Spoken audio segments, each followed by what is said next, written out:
Hello everyone. I am Mr. Night Crime. I know many of you enjoy listening to these videos as you fall asleep.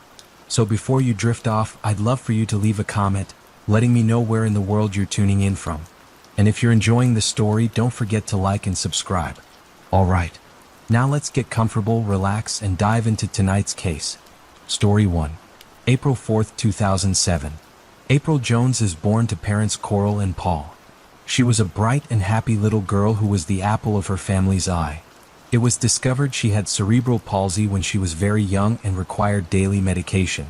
But in spite of this, she lived her life to the absolute fullest, bringing joy to everyone she met. Her family said she ruled the roost with a cheeky nature, whilst also being kind and loving. She loved the outdoors and would often be out riding her bike with her friends. She was also a hard worker in school and was popular amongst her classmates and teachers. On September 30th, 2012, April received a glowing report about how well she was progressing in primary school. Due to having such a fantastic school report the previous day, April was allowed to have some extra time to play outside. April was out playing with her friends near her home on the Brinagog estate. At 7:20, a Land Rover is seen driving away from Mutlantoth at speed. Just 9 minutes later, a frantic 999 call is made. The 999 wasted no time by deploying police straight away, and within 8 minutes, the first officer had arrived on scene. She spoke to a witness, April's 7-year-old friend, who she had been out with. She was able to provide a brief description. The man who had taken April had brown hair, a beard, blue or green eyes, and was wearing a green jacket or jumper, jeans, and trainers. She also described the vehicle, and one thing immediately stood out to investigators. Her friend said that April had got into the driver's side door, meaning the car steering wheel must have been on the left-hand side of the car, when most cars in the United Kingdom will have the steering wheel on the right. Following this information, a critical incident was launched by the police. As it was an alleged abduction, the police needed to pursue as many lines of inquiry as possible to try and ascertain exactly where April was, knowing time was of the essence. That day had started like any other. April's older sister described it as being a normal day. April had gone to her swimming lesson as usual, and then skipped out of the changing rooms to head home. Despite it being October, the sun was out and it was a nice warm evening. April's older sister had gone to the youth club, when at around 7:30 p.m., she received a frantic phone call from her mother screaming down the phone that April was gone. As the sun started to set, panic began to escalate. The response from the community was massive and immediate. As news started to spread on social media that April was missing, people began to come out of their homes to try and assist in any way they could and show support to the Jones family. But this made door-to-door inquiries for the police incredibly difficult, as so many weren't at their addresses and officers were only able to ask them questions once they returned. When her older sister arrived home from the youth club, she was hoping that April would be home by now. Instead, her distraught mother was out looking for her, and police were combing the area.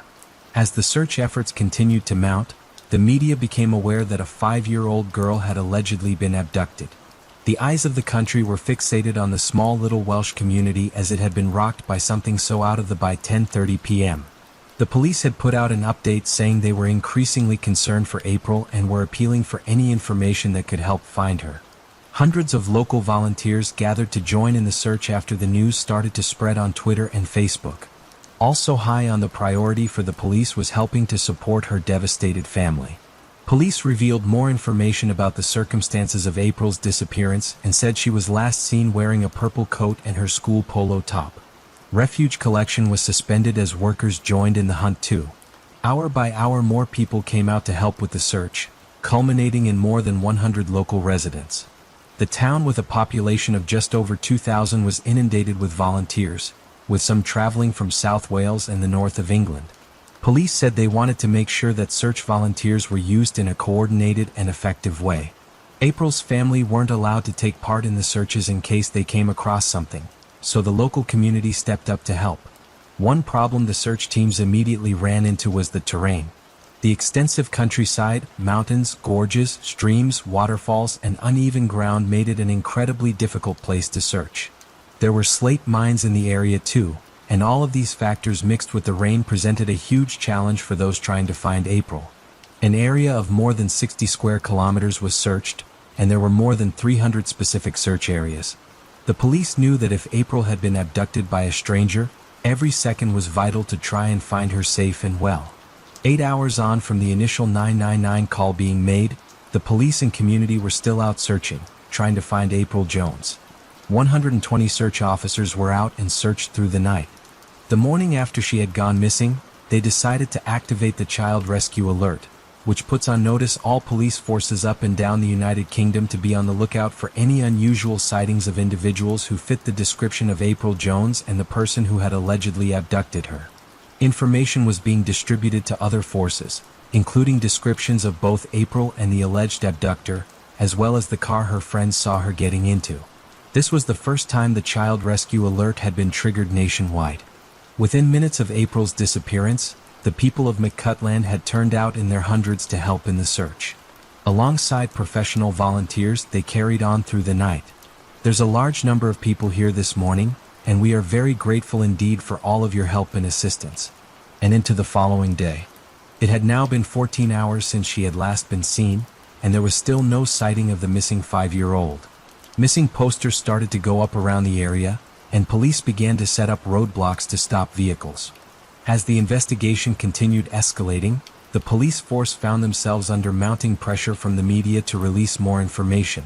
Press conferences were being held every few hours, and sometimes journalists were given very little notice that they were about to take place.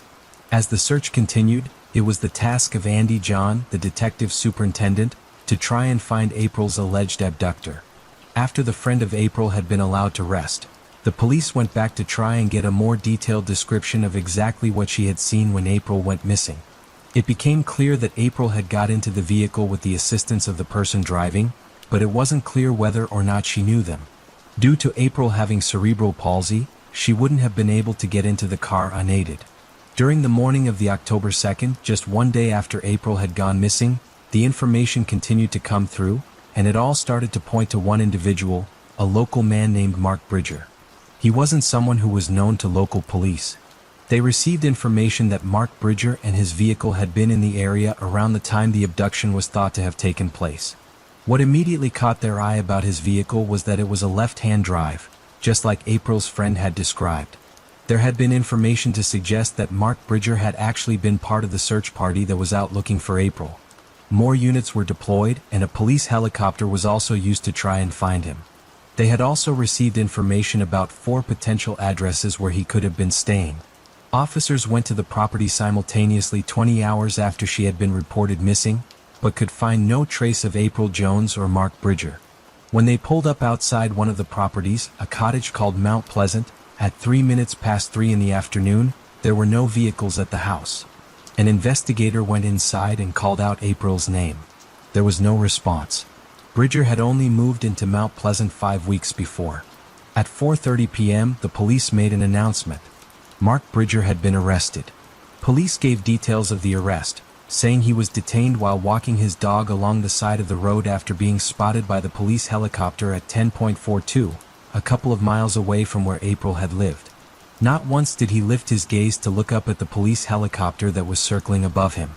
He had also attempted to alter his appearance by cutting his hair and shaving off his beard.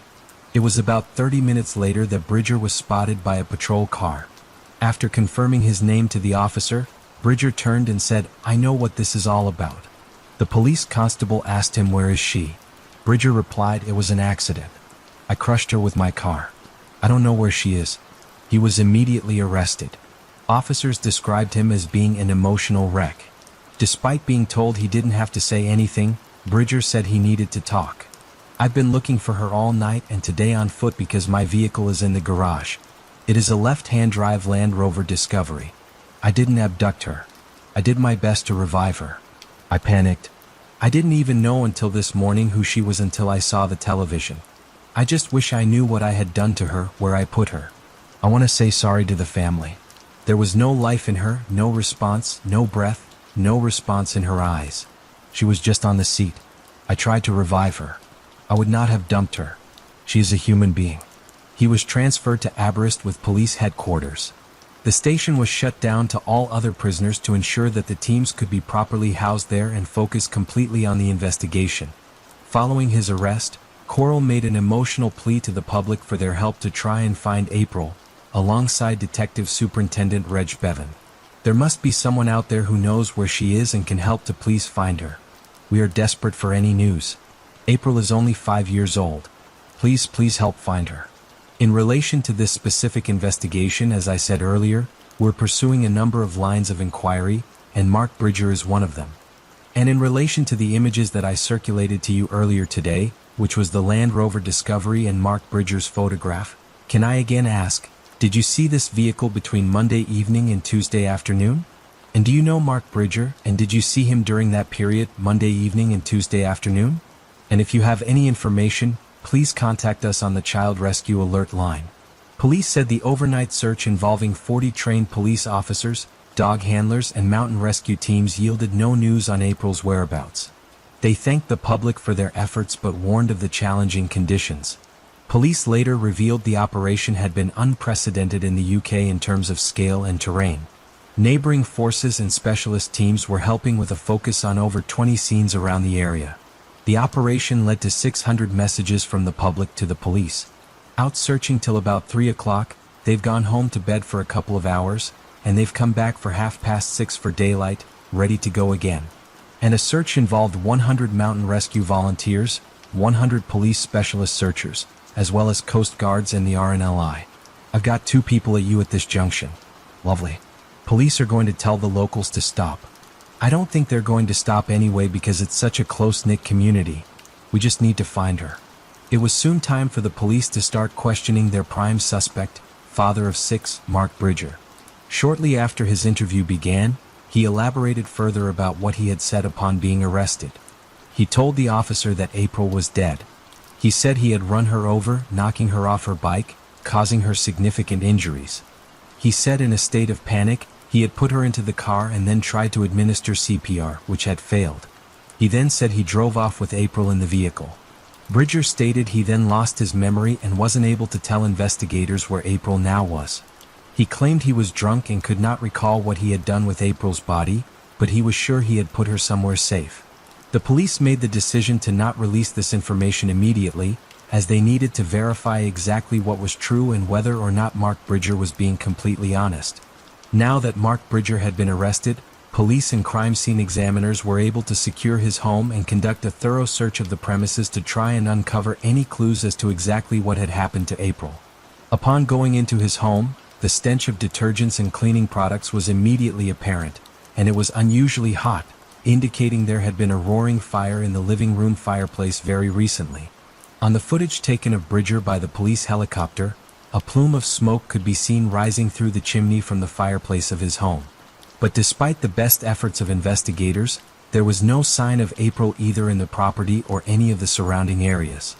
Andy John made the decision to meet with the family of April Jones on the evening of the October 2nd to disclose the new information that had come to light. They were absolutely devastated by the news that their beloved April was now most likely never coming home. Throughout his interviews, when challenged with the evidence that had been gathered, he would be emotional and unpredictable. Officers believed these emotions were not genuine and pointed to him being both a fantasist and a liar. Mark Bridger's confession that she was now dead left those on the force devastated. They'd worked through the night through increasingly difficult conditions, clinging on to any small chance that she might still be alive. April's older sister said that while the name Mark Bridger meant nothing to her, as soon as she saw his face on the news, she recognized him. She often saw him out and about, and he used to live not far from them. As the investigation into the disappearance of April Jones moved into its 3rd day, the police still needed to prove that Mark Bridger had murdered her.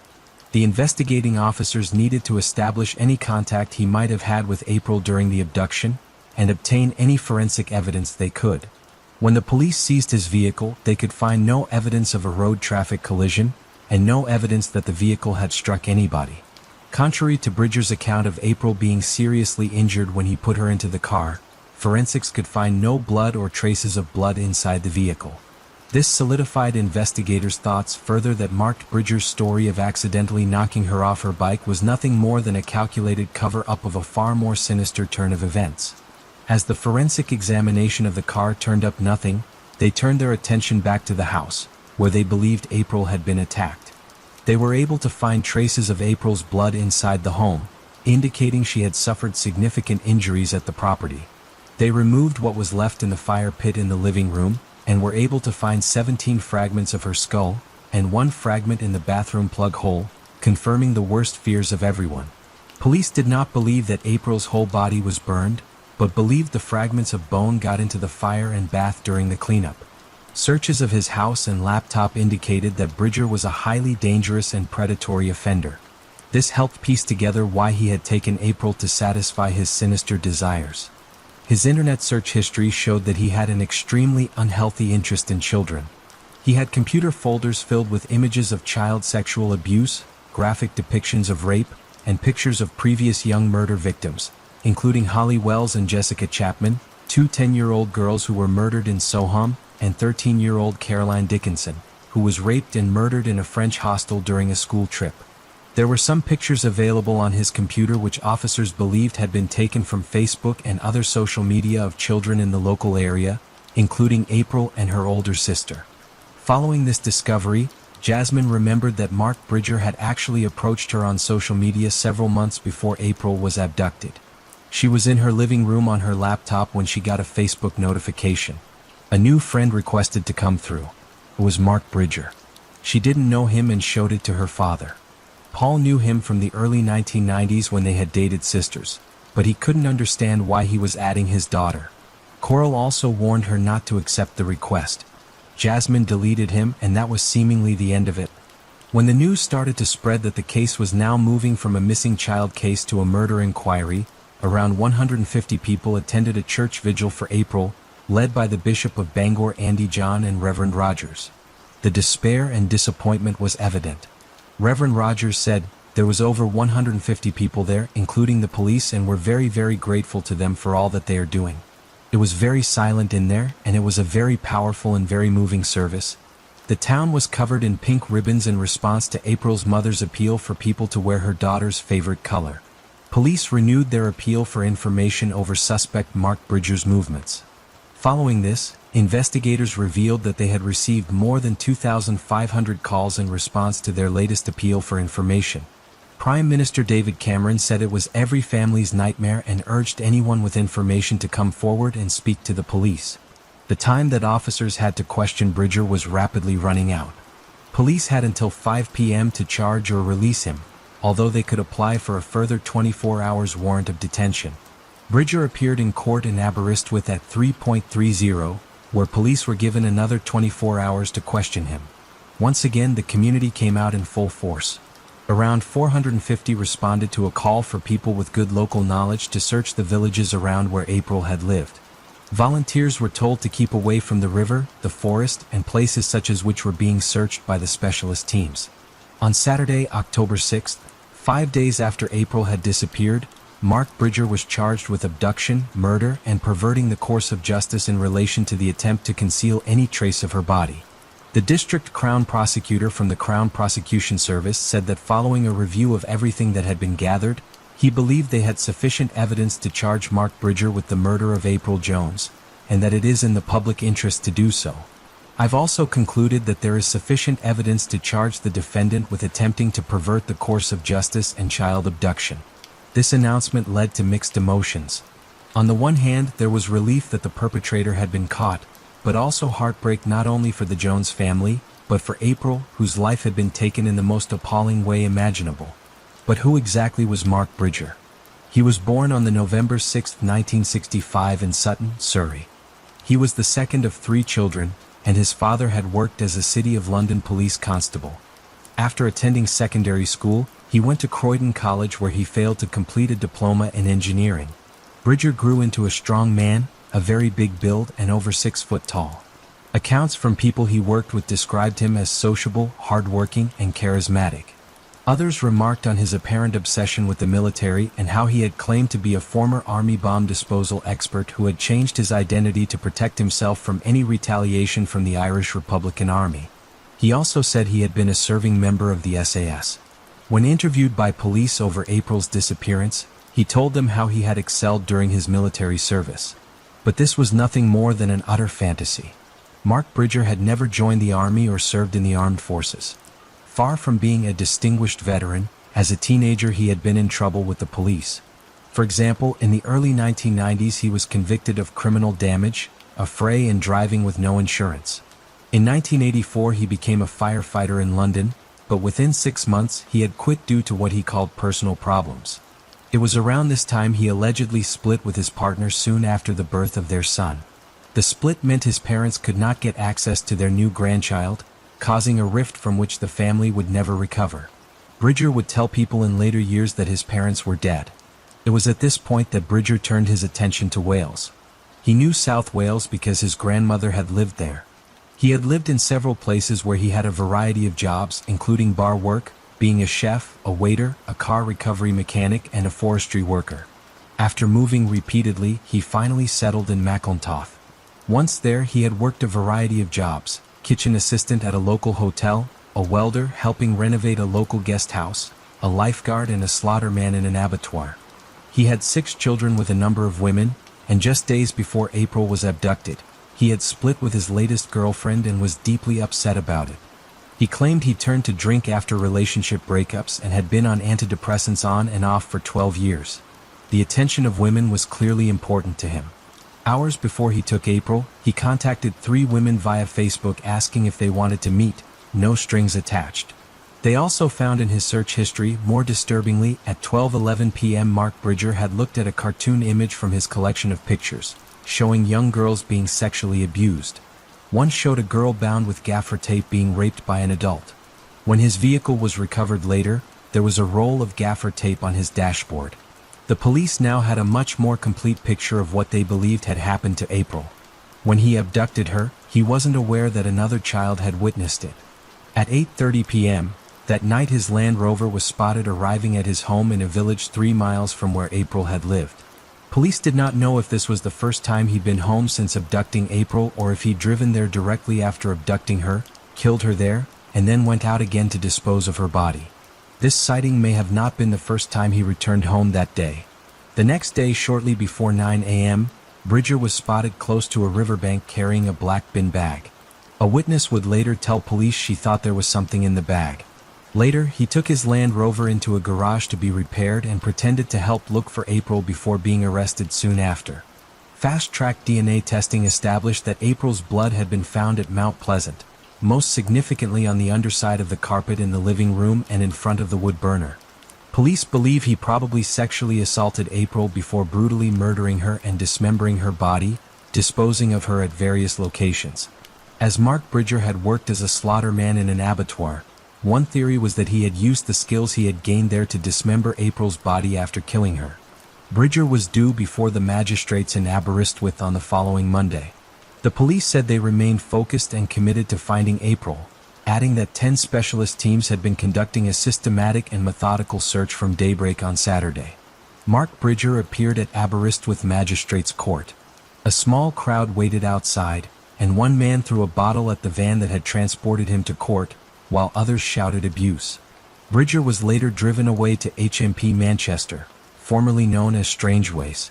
There have been many expressions of hope over the last 7 days. This time they lit lanterns. It marked the point exactly a week ago when April was last seen playing on this estate. Since then, many emotions have been released.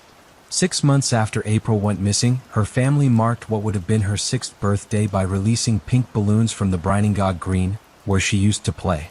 On Monday, January 14, 2013, it was time for Mark Bridger to enter his plea. He pleaded not guilty to abduction, murder, and concealing, disposing of, or destroying April's body, but it emerged that his case was that he was probably responsible for her death. April's parents saw Bridger in person for the first time since he had abducted their daughter. Coral and Paul would go to every day of the trial, determined to see this awful ordeal through to its conclusion. In March 2013, it was reported by the BBC that the search for April's body was set to end in the coming weeks. Although they hadn't recovered her body, the police and Crown Prosecution Service worked together to push on and prepare their case for trial. The trial was initially arranged for 2 months after the point of charge, giving officers and prosecutors an incredibly tight timeline to try and pull together all their arguments and evidence. When his trial began on April 29th, Mark Bridger continued the same story he had tried to spin in his interviews. He was in denial about his actions and tried to present himself as a caring individual who had tried to help April after the tragic accident he was adamant had occurred. The testimony of April's friend, who had witnessed the abduction, was to be crucial in countering his story. She said that April had got into the front and then clambered into the back. It just drove off. I didn't know she was going to go in the van. The girl fiddled with her hair and sometimes hooked her bear as she was questioned by Bridger's barrister, Brendan Kelly QC. Kelly, who like all court officials was not wearing a wig or gown, asked if she had a good view of the Land Rover. "Yes, I did," she replied. "Are you sure that you saw April talking to the man?" "Yes, I'm sure," she answered. It also emerged that Bridger had taken his Land Rover to a garage at 9 a.m. the day after April disappeared, saying he had been in an accident. A member of staff told the court that while everybody locally had been upset about April's disappearance, they found it odd that he was so upset by it all and that he looked on the verge of crying as he spoke about it. The mechanic said he kept asking how much his vehicle would cost to repair and when he could have it back. He said he appeared nervous and edgy. Another person who had joined the search for April traveled through the village where Bridger was living. She said she had seen him in a labby carrying what looked like a black bin liner in his hand. The labby was close to the river and less than half a mile from his house, and the evidence just continued to mount. When he spoke to a postman about April, he feigned shock and asked what sort of vehicle the police were looking for. But he managed to contradict himself later when he joined a search party at about 2 p.m. First telling one volunteer he had found out at 9:30 that morning, then telling another he had been searching throughout the night. April's head teacher provided an insight into the relationships he had formed when she gave evidence at his trial. She told the court how he had a history of relationships with young mothers, and there were complex relationships between a number of these families. She had spoken to Bridger at a parents' evening just a couple of hours before he had taken April, when she had seen him talking to a former pupil, now in secondary school, which she found strange. April's father also gave evidence as he had known Bridger since the early 1990s when the pair had dated sisters. He remembered Bridger as being a risk-taker who drove like a maniac. He spoke of how he had loaned Bridger a book on SAS survival skills, which he would not return, claiming to have lost it. Paul said he later found it during a visit to Bridger's house and took it back. As Bridger's behavior in the hours before April's abduction had become more predatory, the court heard how he had made an approach to a 10-year-old girl playing near to where April had last been seen. He invited her to a sleepover with his daughter, but no arrangements were finalized. During the police interviews, Bridger maintained that April had not been to his house, but when confronted in court by the overwhelming forensic evidence, he told the jury that images of her laying down in front of the fire had come to him in his dreams. After all the evidence had been presented, it was time for the jury to retire to consider their verdict, and on the May 30th, they had come to a conclusion. Mark Bridger was found unanimously guilty on all 3 counts. He was sentenced to life in prison with a whole life order. He looked down at the floor as his sentence was handed out and said nothing. Today, her parents, Paul and Coral, watched in court as Mark Bridger was found guilty of abduction and murder. We are relieved that Mark Bridger has today been found guilty of the murder of our beautiful daughter, April. April will be forever in our hearts, and we are so moved by the overwhelming support we have had from so many people from all over the world. Despite knowing he will never be a free man again, he has refused to disclose exactly what happened to April that night or where her body is, and no more remains of April Jones have ever been found. Many believe that this is the last piece of control he is not willing to relinquish. At the conclusion of his trial, Mark Bridger was described as a pathological and glib liar, a pedophile who harbored sexual and morbid fantasies about young girls. He chose to put witnesses through the ordeal of giving evidence over a lengthy trial that had lasted 4.5 weeks. He could have avoided all of it by pleading guilty in the first instance to the charges that had been leveled against him. Detective Superintendent Andrew John, who had led the investigation, said, "Mark Bridger is an evil and manipulative individual who clearly likes to be in control. He has committed the most horrific of crimes, the abduction and murder of a young, vulnerable girl. He appears to be somebody who is a fantasist." In July 2013, it was reported by the BBC that Mark Bridger had been attacked while in prison. The 47-year-old was attacked with a makeshift blade as he walked along the gangway at Wakefield Prison in West Yorkshire. He was treated in hospital where he required stitches. His injuries were not life-threatening and he was returned to prison the same day. In September 2013, the family had a burial funeral, with many turning up to pay their respects. As they didn't have a body, the family buried an empty casket pulled on a horse-drawn carriage, with the burial site being the graveyard just yards away from where she had disappeared. They were given ash and bone fragments from the police to bury, and the family also buried personal items alongside. This gave the family a spot they could visit to remember April and be together as a family.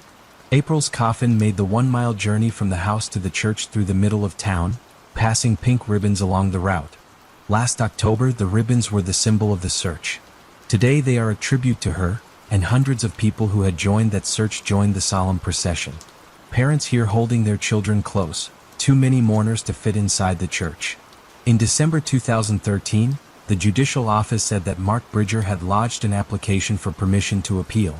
But the following month, they confirmed that he had abandoned his attempt just 11 days before the hearing was due to take place.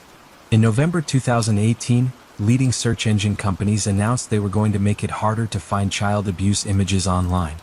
As many as 100,000 search terms would now return no results that find illegal material. Following the horrors that had occurred at Mount Pleasant, the property was later demolished. April's family were there to the demolition. Tragically, April's father Paul developed a rare brain disease. The family revealed in February 2018 that the diagnosis had left him unable to remember the murder. His wife, Coral, told the Mirror that Paul could not understand why April hadn't visited him in hospital. Her family are adamant that she will be remembered for the joy and happiness she brought to so many people, and not for the tragic way that she left this earth. Story 2. This case takes us to South Australia, to the quiet town of Stirling in Adelaide, home to around 2,500 residents. One of those residents was 14-year-old Carly Ryan, who lived there with her mother Sonia and her younger brother. Carly and Sonia were the absolute best of friends and had an incredibly tight bond. Sonia said she was very young when she had Carly and was a single mother struggling to make ends meet, and that Carly had saved her life and given her a purpose. She described Carly as really funny, full of energy in life, and always the entertainer in the house. Her daughter loved having her own style and flair and enjoyed expressing herself through her makeup and clothes.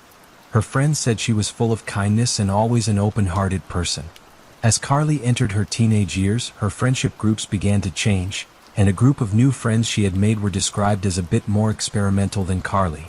On one occasion, Carly got alcohol poisoning and was admitted to hospital.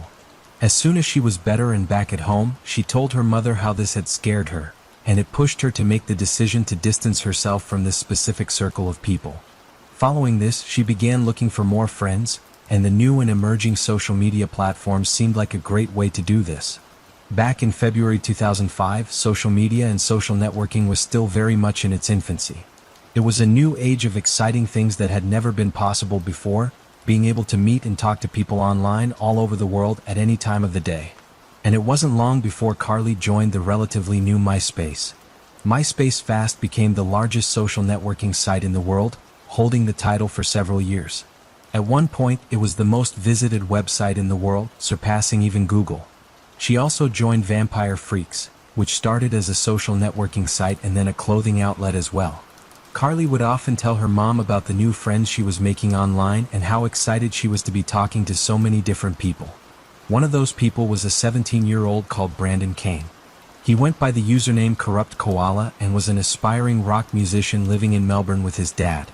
Carly fell fast and hard for Brandon, and Sonia said whenever she spoke about him, she was gushing.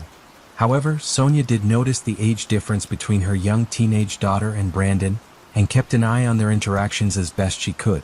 But Sonia said every time she looked over Carly's shoulder and saw a conversation between them, everything seemed, for want of a better word, normal. The teens would talk about everything from music to traveling to their hopes and dreams for the future. Brandon started talking to Carly's friends too, and they were all initially excited to see this potential romance blossoming for their friend. Carly and Brandon eventually began a long-distance romantic relationship, talking all hours of the day and night. As Sonia began to warm to the idea of the pair's feelings for each other, Brandon's dad Shane also took an interest in the couple too. Shane would often comment and interact with posts the pair would make back and forth, and it seemed that he was approving of the young couple too. Sonia said that Carly definitely felt a gap in her life having grown up without her father and that Shane seemed to be helping to fill that void. Carly was busy planning her 15th birthday party and invited Brandon to come to her house and celebrate. Although the pair had still not met in person, and this would be the perfect time, Brandon called Carly and said that he was sorry, but he wasn't able to make it. Carly was crushed, but seemed to perk up when Brandon made a suggestion. He said his dad Shane would be passing by on a work trip and would love to come and meet everyone on Brandon's behalf. Shane worked in security, and his job would often take him around to different parts of various cities. Carly came bounding into the kitchen, handing the phone to her mom, saying that Shane was on the end of the line, and he wanted to introduce himself. Shane said to Sonia he would love to drop off a present for Carly from Brandon and finally meet the family of the girl his son was so crazy about. Sonia, although hesitant, agreed. As they had all been talking for so long online, it didn't feel like a stranger, it felt like an old friend. On the evening of Carly's party, Shane arrived at her home to meet her and her family. He was in his security uniform and even showed his ID badge to Sonia before he came in. Sonia said he was polite and keen to talk to everyone. She said Carly was beaming to finally be able to meet her boyfriend's dad and get to know Brandon a bit more through the man that seemed to know him best. Shane gave Carly the gift from Brandon, which later turned out to include some underwear and a nurse's outfit. Shane was attached to Carly all night and was behaving in a strange and seemingly possessive way, but Carly remained calm. She valued her boyfriend's dad's opinion and wanted him to like her and her friends and family. As the night drew to a close, Shane said he was going to leave and get a hotel room. Sonia told him not to be silly and he could stay in the spare room. Having traveled so far to get there and spent a lot of money doing it, early the next morning, Sonia was up and getting ready. As she walked past Carly's room, she saw Shane asleep on Carly's bed, fully clothed on top of the covers with all of Carly's friends in the same room too. Sonia was horrified and demanded Shane get his things and go. He didn't say a word as he left. He just got in his car and drove off. Sonia said to Carly that she no longer cared how much her daughter liked Brandon. There was something seriously unnerving with his dad's behavior, and the whole situation felt very wrong. Carly did confess to her mom that Shane had behaved inappropriately towards her that night. But despite this, Carly was devastated at how things had ended and begged her mom to patch things up with what could potentially be her future father-in-law. But this encounter had unnerved Sonia too much, and after this she not only cut the internet off and took Carly's phone away, but threatened to call the police. Carly pleaded with her not to, distraught at the thought of not being able to ever see Brandon. Sonia eventually gave Carly her phone back on the condition that any and all communications with Shane ceased. Sonia sent Shane an email saying that if he ever contacted her daughter again, the police would be involved. She was shocked that the email she received back was nasty and vicious, with Shane threatening legal action against her for defamation. He called Sonia pathetic and a gutless bitch, saying that if Carly and Brandon carried on seeing each other, Carly would be moving into their house, and thus Sonia would lose her battle anyway. But before we get any further into our case today, my sister and I wanted to take a short break to thank our sponsor for today's video. Our sponsor today is NordPass. NordPass is an incredible password manager, easy for everyone to use, and it's brought to you by the same cybersecurity company that built the hugely popular NordVPN. NordPass allows you to save an unlimited amount of passwords and credit and debit card details safely and securely inside an encrypted password vault. NordPass helps you do many things such as check the health of your passwords, telling you if they are weak, old, or have been reused, generate secure and complex passwords when you need them. And my personal favorite feature is the data breach scanner, which checks to see if any of your passwords or debit or credit card details have been leaked anywhere online. One thing I find really stressful is having to reset passwords when I forget them. But since using NordPass, it's taken the stress away and kept it simple. It gives me peace of mind that everything is staying private and secure. We take cybersecurity really seriously, and elements of this often feature in the cases we cover. While accessing things online has never been easier, it just means it's even more important we take extra precautions where we can. We believe everyone has the right to feel and stay safe on the internet, and NordPass is such an amazing app for helping you do this. With the special Cyber Month deal, you can get 70% off NordPass by visiting nordpass.com/trulycriminal or by using our code trulycriminal at the checkout. Plus, you get an additional month completely for free. Once again, thank you NordPass for sponsoring today's video. Almost a month had passed since the birthday party, and on February 19th, Carly spent the morning with Sonia, painting her nails and getting ready for a sleepover with a friend. Sonia had spoken to her friend's parents over the phone, and the sleepover had been planned for a while. Carly seemed to be back to her usual self and was looking forward to spending the night with her friend. As she was leaving, Sonia said they gave each other 4 huge hugs. Whenever the one let go, the other would pull in for another hug. Carly said, "Love you, Mom," and headed off down the street. Early morning, February 20th. Horseshoe Bay, Port Elliot, 80 kilometers south of Adelaide. South Australia police received a call, reporting that the body of a young female had been found floating face down in shallow water. A pathologist quickly confirmed that this was definitely no accidental death, and the injuries on her body were consistent with being attacked.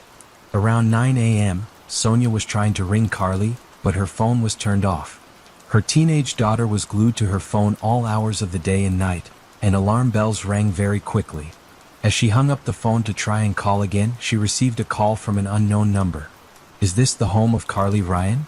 I've just found her purse on the side of the road," the man on the phone said. The location of the purse was a long way away from the place Carly was supposed to have been staying, and she had absolutely no reason to be there. Panic was setting in, and a frantic Sonia rang the home of the friend that was hosting the sleepover. To Sonia's horror, the parents said that Carly hadn't shown up. Sonia called the police straight away. Over the phone, the police informed Sonia that they had just found a body that seemed to match her daughter's description. There was no ID found with or near the body, and so Sonia went to identify the girl, the whole time telling herself it couldn't possibly be her daughter. But she said the minute she saw the nail polish, she knew it was Carly. As word began to spread, Carly's friends would find out by turning on the news and seeing her face on the screen. The community was collectively shattered, and nobody could think of anyone that would want to hurt Carly, let alone kill her. The area of the beach where Carly was found showed signs of a struggle. Her jewelry was broken and scattered around, and police also found the tip of a latex glove and drops of blood on the sand. The autopsy revealed 19 separate injuries, with 6 to 8 of the injuries being blows to the head. Her cause of death was a combination of facial trauma, smothering, and drowning. It also revealed cannabinoids in her blood and beach sand in her esophagus. The police began collecting footage from the cameras outside the surrounding shops, and one camera showed Carly at 7:04 p.m. She was walking down the boardwalk with 2 men. A witness also came forward and described seeing the men that seemed to fit the same description on the beach near to where Carly was found. This was just before 10 p.m. that night. The witness recalled seeing a lone pale blue car in the parking area by the beach as well. Although he couldn't remember the car's number plate, he did remember seeing some sort of security badge with the number 24 on it, and this was in the window by the passenger seat. Neither Sonia nor Carly's friends could give any explanation as to why she ended up on that beach or how she got there. As well as the surveillance footage, police were going through Carly's online interactions with a fine-toothed comb, and the only name that was consistently popping up was Brandon Kane. Amongst lots of messages that showed an infatuation with each other, police also found some odd and out-of-place communication between Brandon and Carly's friends. Emails and messages that, over time, had become increasingly aggressive and nasty. It became clear to detectives that Brandon Kane was extremely manipulative and had been trying to stop her talking to her friends for a long time. The once outgoing and sociable Carly was becoming increasingly isolated from everyone apart from him. Police were not only looking to talk with Brandon, but they also wanted to speak with his father, Shane. As the investigation deepened, Sonia told police about the inappropriate and unnerving incident with Shane at Carly's birthday party. Sonia showed police the email she had sent to him after this happened and the thread of conversation between the pair. Detectives needed phone companies to identify a couple of numbers that Carly had been talking with frequently. These numbers were traced to Melbourne and also in Adelaide. Mobile phone data put the 2 numbers and respective phones en route to Adelaide on the night of Carly's birthday party. But upon looking up the names and addresses linked with those numbers, police quickly determined these details to be fake, and had no clue as to who was on the end of the phones. Some of the calls were linked to a small suburb called Walkerville, just miles from Carly's home. There was a caravan park in Walkerville, and police wondered if maybe whoever was on the end of the phone had stayed there at any point. Police got a hit. 2 men fitting the same descriptions as the camera footage and driving the same car the witnesses had identified on the beach had in fact stayed at the park in one of the cabins. The vehicle that was with them was registered to an address in Melbourne. Detectives finally had a lead on finding who were now the only two suspects in Carly's murder. When the police arrived at the address, they found the blue car outside with the same security badge in the window that the witness had described. However, the address was not linked to Brandon Kane, and it was not linked to Shane either. It was linked to a 48-year-old father of three, Gary Francis Newman. 11 days after Carly had been killed, police knocked on Gary's door. He was swiftly placed under arrest and didn't say a word to the police. Officers began searching his house, and as they opened the desk drawer, they found pages and pages of names, passwords, and emails. Gary had more than 200 online personas, two of which were both Brandon and Shane. And as police were inside his house, on his computer were other chats open with more teenage girls he had been talking to. He was logged into these chats as none other than Brandon Kane. He had an extensive amount of fake photos and had also used family members' and friends' details to help him carefully craft numerous profiles. Police said that because he so often used his family and friends and their information, there often seemed to be something to support these profiles as appearing to be real. It's only when you dug deeper the truth started to unravel. They also found a camera that had been taken from Carly's house on the night of her birthday party. One of these photos was of Carly and Gary, who she thought was Shane, standing next to each other talking. The security uniform he had come to the Ryans' house in, along with the ID badge, were also completely fake. And the boy seen walking down the boardwalk with them on the day Carly was killed was in fact Gary's 17-year-old son, who is believed had essentially been hired to play the part of Brandon that day, although this remains unconfirmed. The evidence against Gary was irrefutable. On the evening before she was set to go to her friend's sleepover, she had actually made plans with Gary, who told her that he and his fake son Brandon would be in town the following day. Having waited 18 months to meet the person she had fallen in love with, Carly couldn't refuse the offer, and she promised she wouldn't mention it to her mom. After the three met up, Gary drove Carly and his son to Horseshoe Bay, Port Elliot. Based on the evidence, police believe that Carly was violently assaulted by Gary after she had refused his advances. They believe he pinned her down by sitting on her back and pushed her head into the sand, suffocating her. Given Carly's small size and frame, there would have been no way she could have fought him off. It is believed that Carly was unconscious when Gary left her body in the shallow water, clearly hoping she would either float away and never be found, or that it would look like she had accidentally drowned. And it is thought that this whole horrific ordeal was witnessed by Gary's son. What remains unclear, however, is whether his son was involved any more than that, but sand from the beach was found in both Gary and his son's shoes.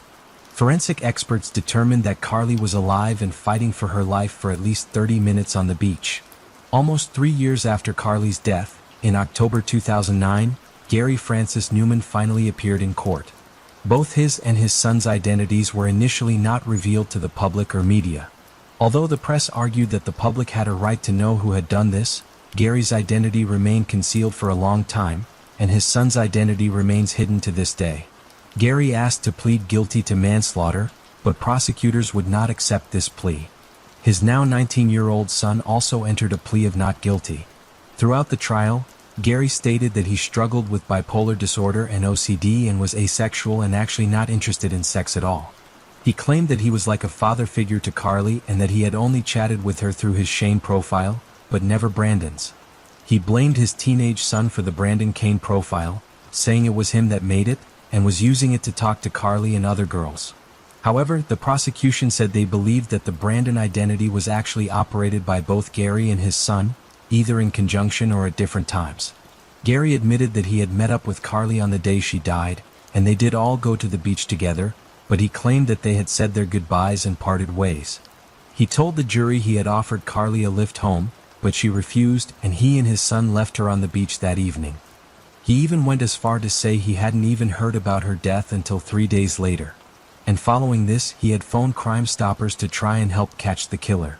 Gary's son, who had been at the beach that day, testified against his father. He said that while the three of them were sat on the beach, Gary made more advances towards Carly. Carly tried to walk away, but Gary attacked her from behind. Although his son denied having anything to do with directly killing Carly, he did admit to helping Gary cover it all up. One of Gary's other sons also testified against his father. He said that when his dad had returned from Carly's birthday party the same night, she first rejected his advances. He was infuriated and angry. He vowed to his sons he would return to Adelaide to fix Carly up. Gary even later bragged to his son about what he had done to Carly on that beach, showing him the bruises on his hands from hitting her. At that time, his son didn't take his father's words seriously, thinking it was all just talk. The jury's deliberations lasted 10.5 hours over 2 days. Many were scared that Gary could walk free. There hadn't been a case like this before in terms of prosecuting someone for a crime which tackled a digital and online issue, and how that would be handled in the courts made people very nervous for the outcome. But the jury came back with a guilty verdict, and Justice Trish Kelly sentenced Gary to a mandatory life sentence with a 29-year non-parole period. Gary's teenage son, who was a minor at the time of the crime, but a witness to the killing of Carly, was cleared of all charges. The courts believed he deserved a second chance, and his identity remains hidden to this day behind a suppression. Justice Kelly said, "Gary Newman deserves a life behind bars for his grossly perverted plan to deceive, seduce, and murder Carly. It was a terribly cruel thing you did to this beautiful, impressionable 15-year-old child." I say child because that's what she was. A child that fell in love with the idea of a handsome, musically inclined, and rather exotic Brandon Kane. The real man was in fact an overweight, balding, middle-aged pedophile. You were obsessed with Carly to the degree that when you couldn't get your own way, you were prepared to kill her. Gary subsequently appealed his conviction on several grounds. One of those was that Sonia should not have been allowed to give evidence at his trial. But after 5 months, this appeal was denied. Carly's case and the extent to which Gary had gone to lure Carly and highlighted the emerging phenomena of grooming, catfishing, and online predatory behavior. As social media and networking were still so new, the idea of people potentially abusing these platforms and abusing people's trust online was really something that hadn't been thought much about until this time. There really was a lack of understanding about the way in which platforms like this could work and operate in a potentially harmful way. Sonia said, "If I have to live here without my child, I have to do something meaningful. I have to do something to prevent this suffering." And that is exactly what she made it her mission to do. In February 2010, the Carly Ryan Foundation was established. This is a certified online safety program provider under the Office of the E-Safety Commissioner, and it delivers online safety and healthy relationship seminars to students and parents. Sonia Ryan wants to warn of the dangers. Most kids just don't think it's going to happen to them. They put all their information on their MySpace and Facebook, and they don't think about who could be looking at their information. To grab the attention of teens, Miss Ryan has spent the past week interstate touring with bands, handing out this internet safety pamphlet to concert goers. Once I read the brochure, it came to me and said, "Oh, this is fantastic. Thank you so much for this information, and I'll pass it on to my friends." So far, 20,000 pamphlets have been distributed, and now sponsors are needed to pay for another printing run. A website will soon be launched. Sonia Ryan's also giving talks at primary and secondary schools around Adelaide, but her cause could get the ultimate boost. The foundation's approached Oprah Winfrey in the hopes she might agree to publicize it when she visits in December. The organization provides a range of services and support in the areas of internet safety and crime, cyberbullying, connection to resources and counseling, and contributing to law and policy reform. Sonia Ryan is also a member of the Education and Prevention Working Group with the Australian Centre to Counter Child Exploitation. Her relentless work saw her become a finalist in the February 2017 Human Rights Awards, and she is a previous winner of the South Australian of the Year Award for her continued contribution to the community.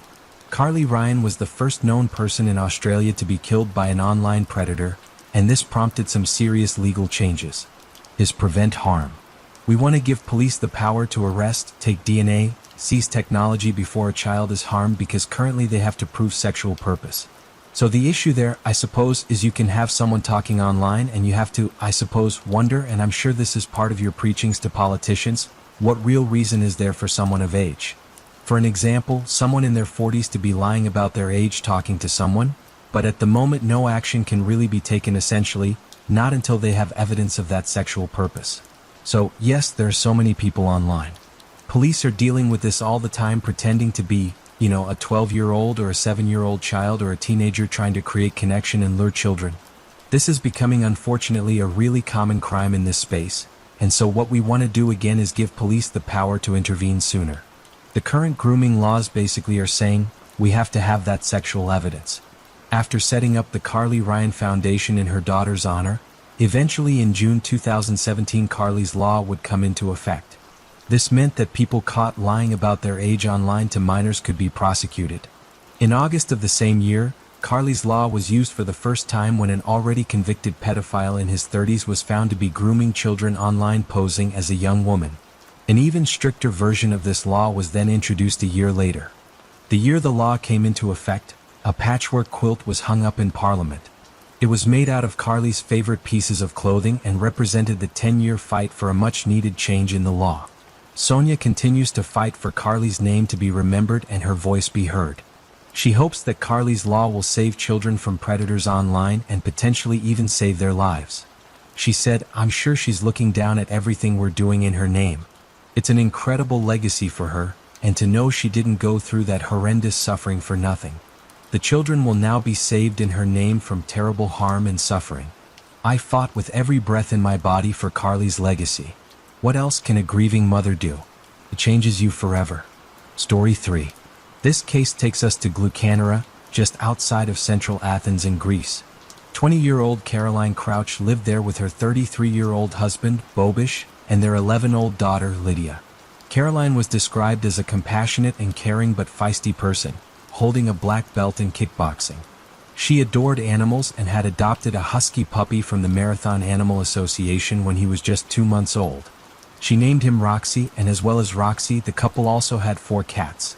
Caroline had moved to Greece from England, aged just 8 years old, and had spent over half her life there. When she was 15, she met her future husband, Charalambos, known as Babish, on the island of Alonissos, where she had lived since her childhood. Babish's parents owned a holiday home there, which he would visit. Although he was 12 years her senior, the pair eventually began dating. They lived together in a house in Glencanera, and in February 2018, the couple made plans to marry. Bobish was a successful and well-respected helicopter pilot, and Caroline had studied statistics at university, with hopes to go to catering school one day. A few weeks after the couple's wedding, Caroline found out she was pregnant. But tragically, just 3 months later, she would miscarry. But after this, she went on to give birth to a baby girl, whom the couple named Lydia. Caroline's world revolved around Lydia, and everyone that knew Caroline said that being a mother was absolutely everything to her. Police received a phone call from a house in Glucanera, which would turn out to be the home of Bobish and Caroline. The officers were told a story so horrifying that even the most senior and tenured of detectives were left in complete and utter shock. When police arrived at the home in question, they were confronted by a horrendous scene. Caroline's beloved husky Roxy was dead, and had been hung by his lead on the stairs. Baby Lydia was screaming and hitting her mother, trying to wake her up. But tragically, 20-year-old Caroline Crouch was already dead.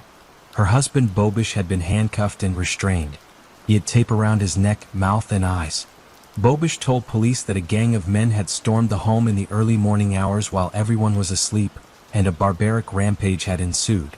Going off a Bobish timeline of events, the gang had to have been inside the property for around an hour.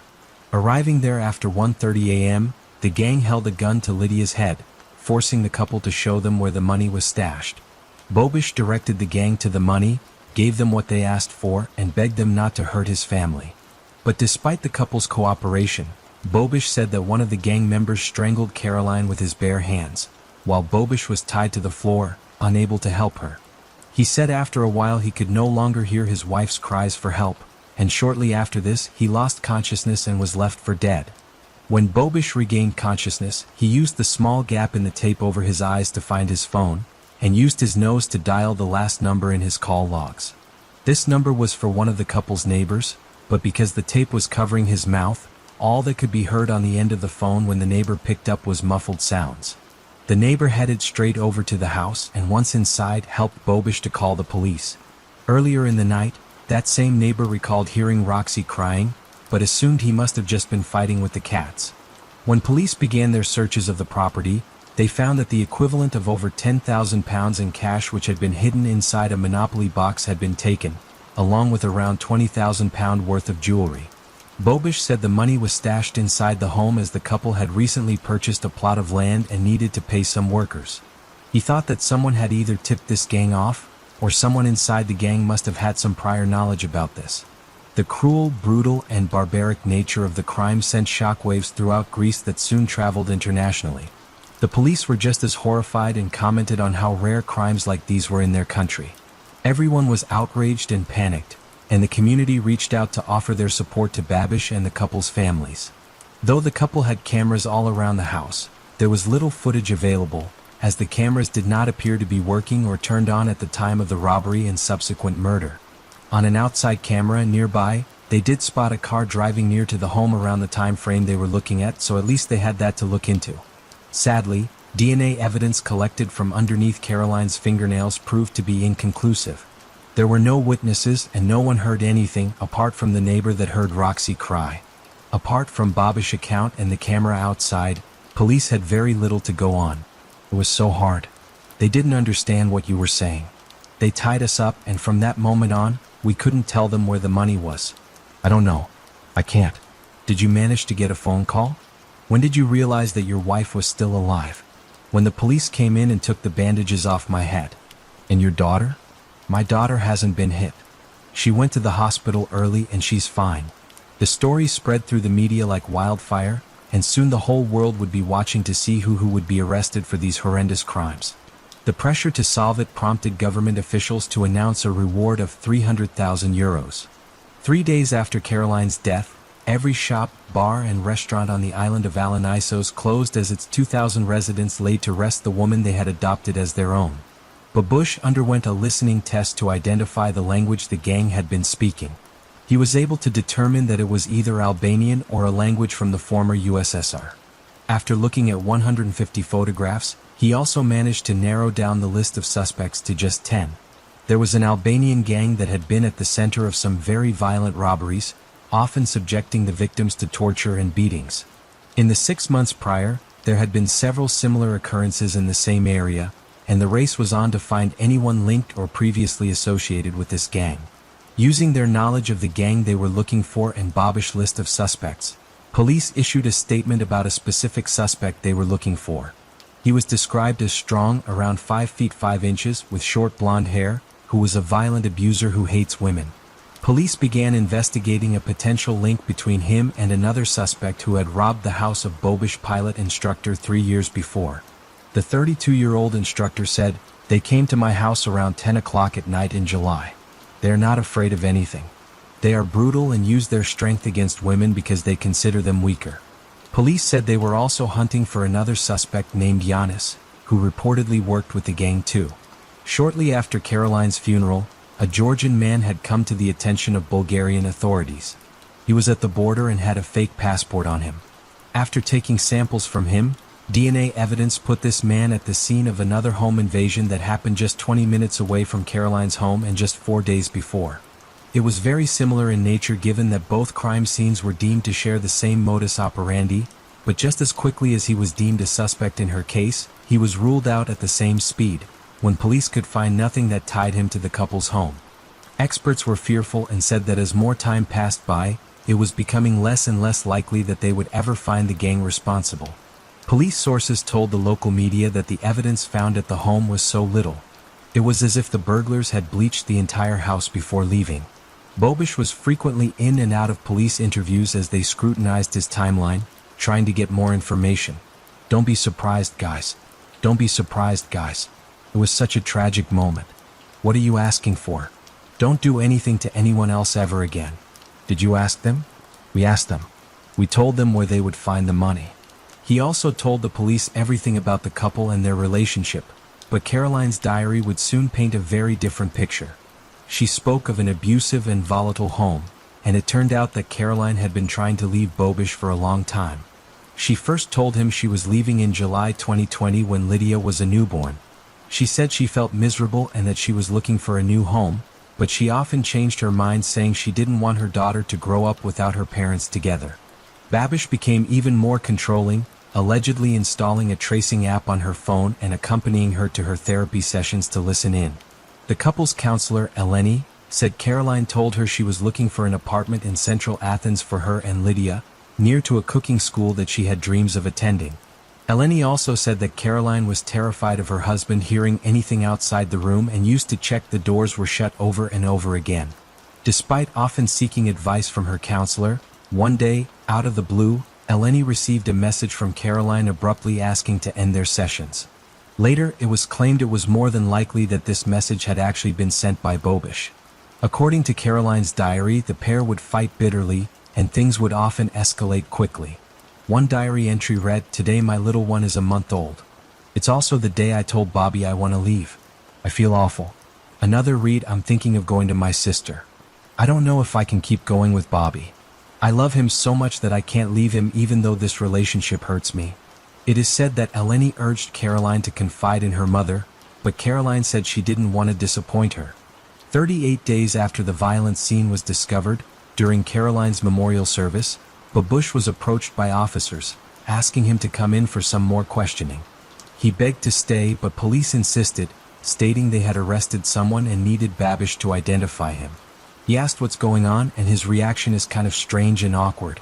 He told them that the memorial isn't over, and asked the officers to let him attend the memorial until the end. They refused to let him and told him for his own good to hide his cell phone and not call anyone, and that they have to leave immediately. This was all a ruse. The police were actually taking Babish to the station to interrogate him. His entire story was becoming more and more convoluted and impossible to believe, and holes were appearing everywhere. Alongside Caroline's own words about the toxic relationship and Babish's bewildering story that not a single witness or camera could corroborate, police already knew that they weren't looking for a gang of people. They were looking at just one person. When the data from Caroline's smartwatch was analyzed, it showed she was in an extreme state of mental or physical stress for 6 minutes around 4 a.m. This revealed that she did not die at the time Babish had originally claimed. Data from his phone showed him walking up and down the stairs of the house for hours, while he claimed he was tied up and unable to move. After 8 hours of intense interrogation, and being presented with all the evidence the police had collected, Bobish finally broke. This is Bobish and Anastopoulos. He was converting his mother-in-law this week. Her daughter, his wife, murdered just a few weeks before. But now police say that he was the murderer who nearly concealed his crime. Caroline's murder in May shocked Greece. Her husband describing a violent gang who he said had tied up the parents, threatened their baby child, and then killed his wife. In the days after, Anastopoulos cut a bereaved and broken figure. But police now say that the story about a gang was all a lie, that the husband murdered his wife because she threatened to leave him, and that he then staged the crime scene.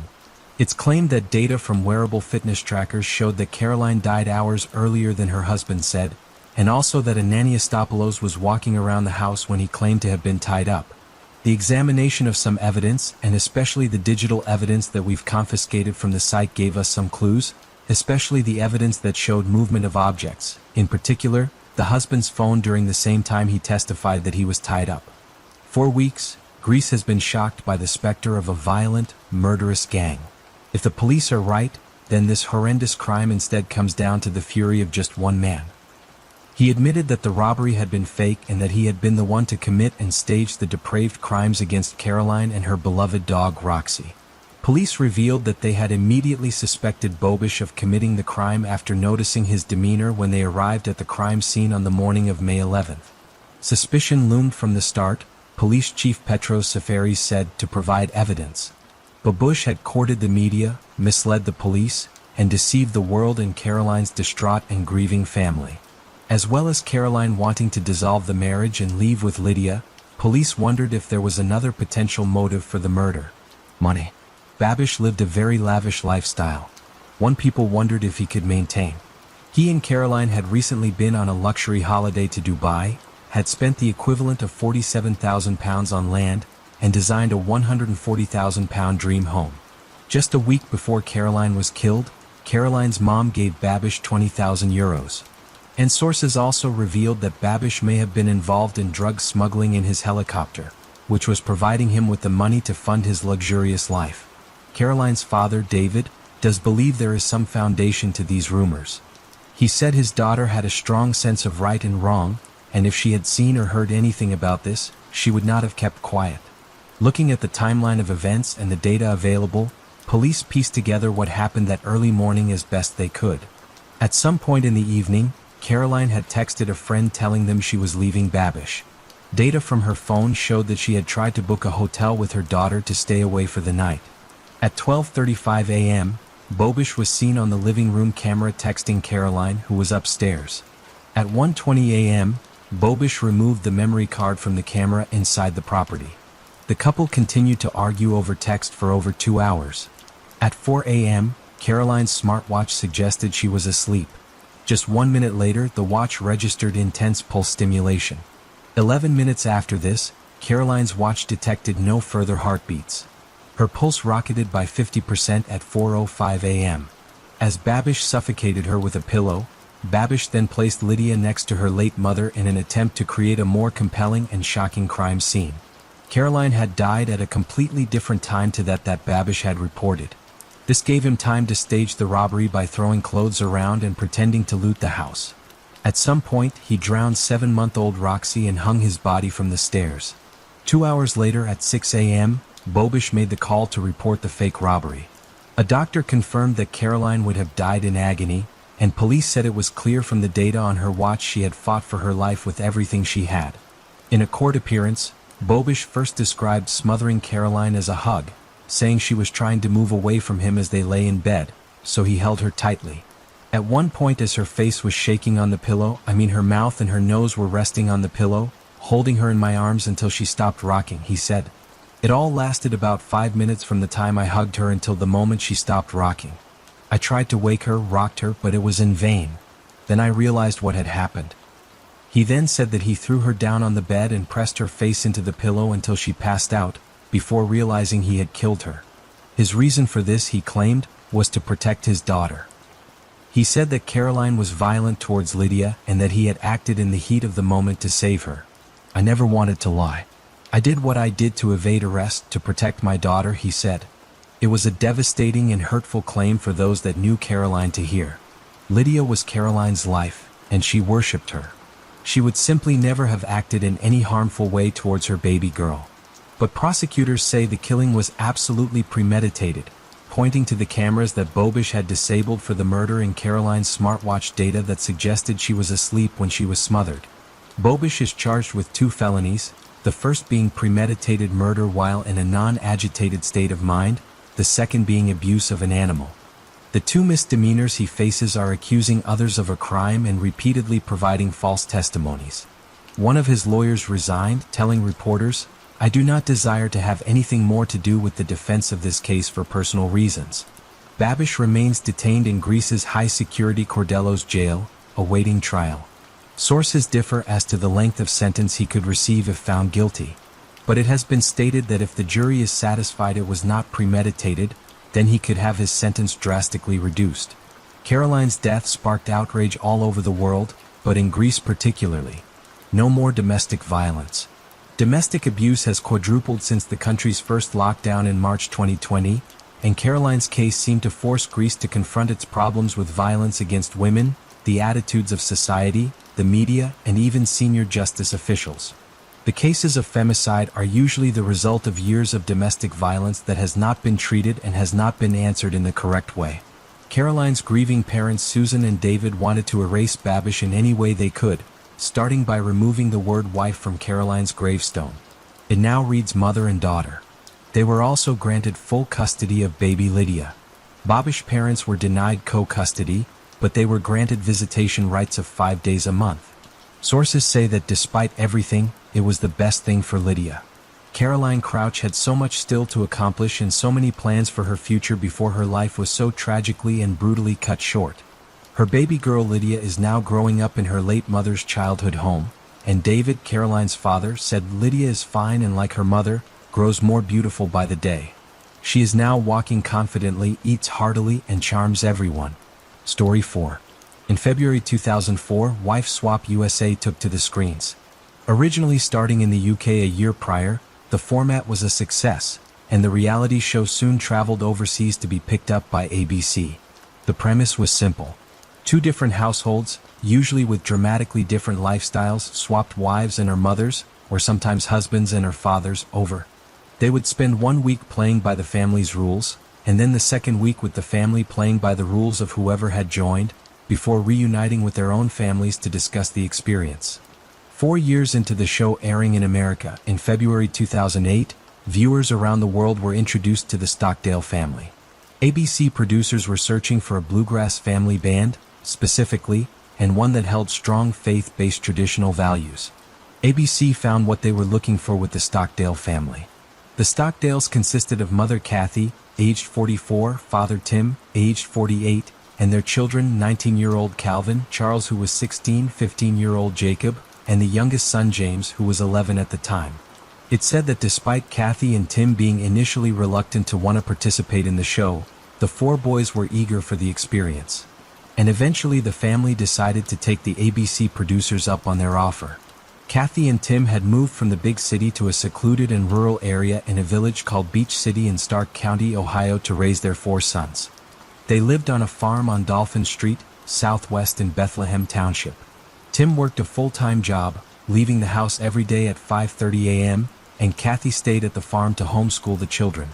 The Stockdales were a deeply religious family, and Kathy said they had moved up to the farm to develop wholesome family values, and she and Tim wanted to protect their sons and keep them sheltered.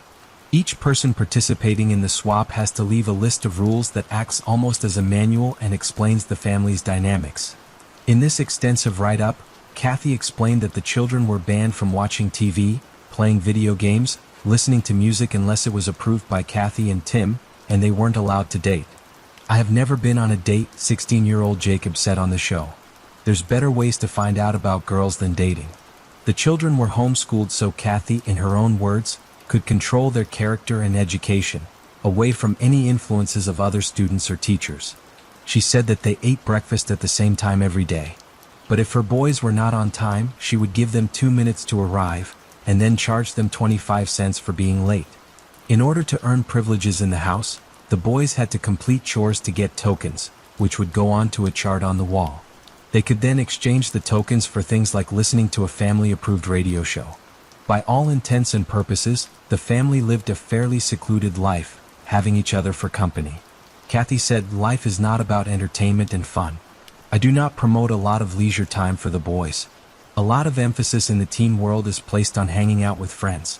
We do not hang out. I insist that the boys have a focus and a purpose to any activity so that the boys do not become corrupted by meaningless relationships." She said that although she was raising her boys in a much stricter environment than her parents had raised her in, she felt it was for the best, given how times had changed. And ultimately, as a family, they believed that spending time together without anything interfering was the most important thing. The Stockdale family. The boys were very musically gifted and played in a bluegrass band with their dad, Tim. "Hello everybody. How do you do? We're here to sing and play for you." The band had elements of gospel and comedy as well, and they would often compete in regional competitions and perform at bluegrass gatherings. They were all undoubtedly very talented, and the family said they enjoyed any chance to play and make music together. Tim said it was a good way to teach the children about working together and for them to earn some money. Kathy would act as the band's manager, and together the band produced 4 albums. The Stockdales swapped with the Tonkovic family, who couldn't have been more different. Lori Tonkovic attempted to change things up by giving the brothers more freedom, but she was met with fierce resistance. Lori said, "When I switched the rules and I was going to let them have fun, let them have television and video games and experience life a little bit," Jacob ran outside crying. "And when I went out after him, I asked him what was wrong, and he said that his mom and dad would tell him he would burn in hell." After the wife swap experience was over, by all accounts things seemed to carry on as normal for the Stockdale family. They continued to perform with the boys, often winning competitions for their music, and they carried on working on the family farm. Almost a decade later, however, Calvin and Charles had moved out of the house and area. They had also officially left the family band, although they did still play music with them in the home whenever they returned to visit. Calvin began working at Hillsdale College in Michigan, and Charles was studying to be a doctor in Philadelphia. 21-year-old James was studying business at university and was hoping to go into the business side of managing the family band. Kathy was still regularly uploading to her YouTube channel, which often showed the boys performing and getting up to various activities. Her last upload was on March 23, 2017 and showed her youngest son, James, in the snow, making jokes and kidding around. "Oh, hello everyone. I'd like to invite you to the 9th annual Stockdale Family Band Bluegrass and Gospel Show on April Fool's Day. You won't have to be the fool though. We got that covered for you. Click above for more details. The remaining members of the Stockdale band, which were now Tim, Jacob and James, and a family friend Joe Steiner, were still finding a decent amount of success, and the band was completely booked up throughout the summer. The Stockdales attended a musical gathering with other family members and friends during the month of June, and one witness recalled that Jacob left early due to not feeling well. In mid-June, they performed at the Wildcat Ranch in Ohio. Nothing seemed amiss and everything appeared as it normally was. At 4:36 p.m., police received a call. They could hear nothing, and whoever was on the end of the line swiftly hung up. Whoever made that call remains unclear. When authorities arrived at the location the call had come from, residents alerted them to gunshots that had been heard near the Stockdale family farm. Neighbors said they had heard between 10 and 12 shots, sometime between 1 and 3 p.m. As police approached the property, they saw the door was open and a figure was standing inside. They then heard a single gunshot. They found 25-year-old Jacob Stockdale on the floor with a gunshot wound to the head. He was bleeding profusely but was still alive. Upstairs in the bathroom they found 54-year-old Kathy. 21-year-old James was discovered near a door. Both of them were deceased, having died from gunshot wounds that had come from a 20-gauge shotgun, the same one found with Jacob. Jacob had taken the gun from the home, shot his mother and brother, then turned the gun on himself. Tim was out of the house at the time, as were Calvin and Charles. Calvin said, "James, our youngest brother, has always been a catalyst of family fun. He leaves behind many friends and a family that loved him dearly. My brother Jacob is still in critical condition, and we are praying for his physical recovery as our family makes funeral plans and begins the healing process." He also said that as a family they love him and forgive him. A grieving Tim said, "Kathy has been my beloved wife of 32 years and a wonderful mother to our 4 sons. She loved nothing more than being a mother and grandmother. She had a strong sense of learning and was passionate about her Christian faith, natural health, and organic farming."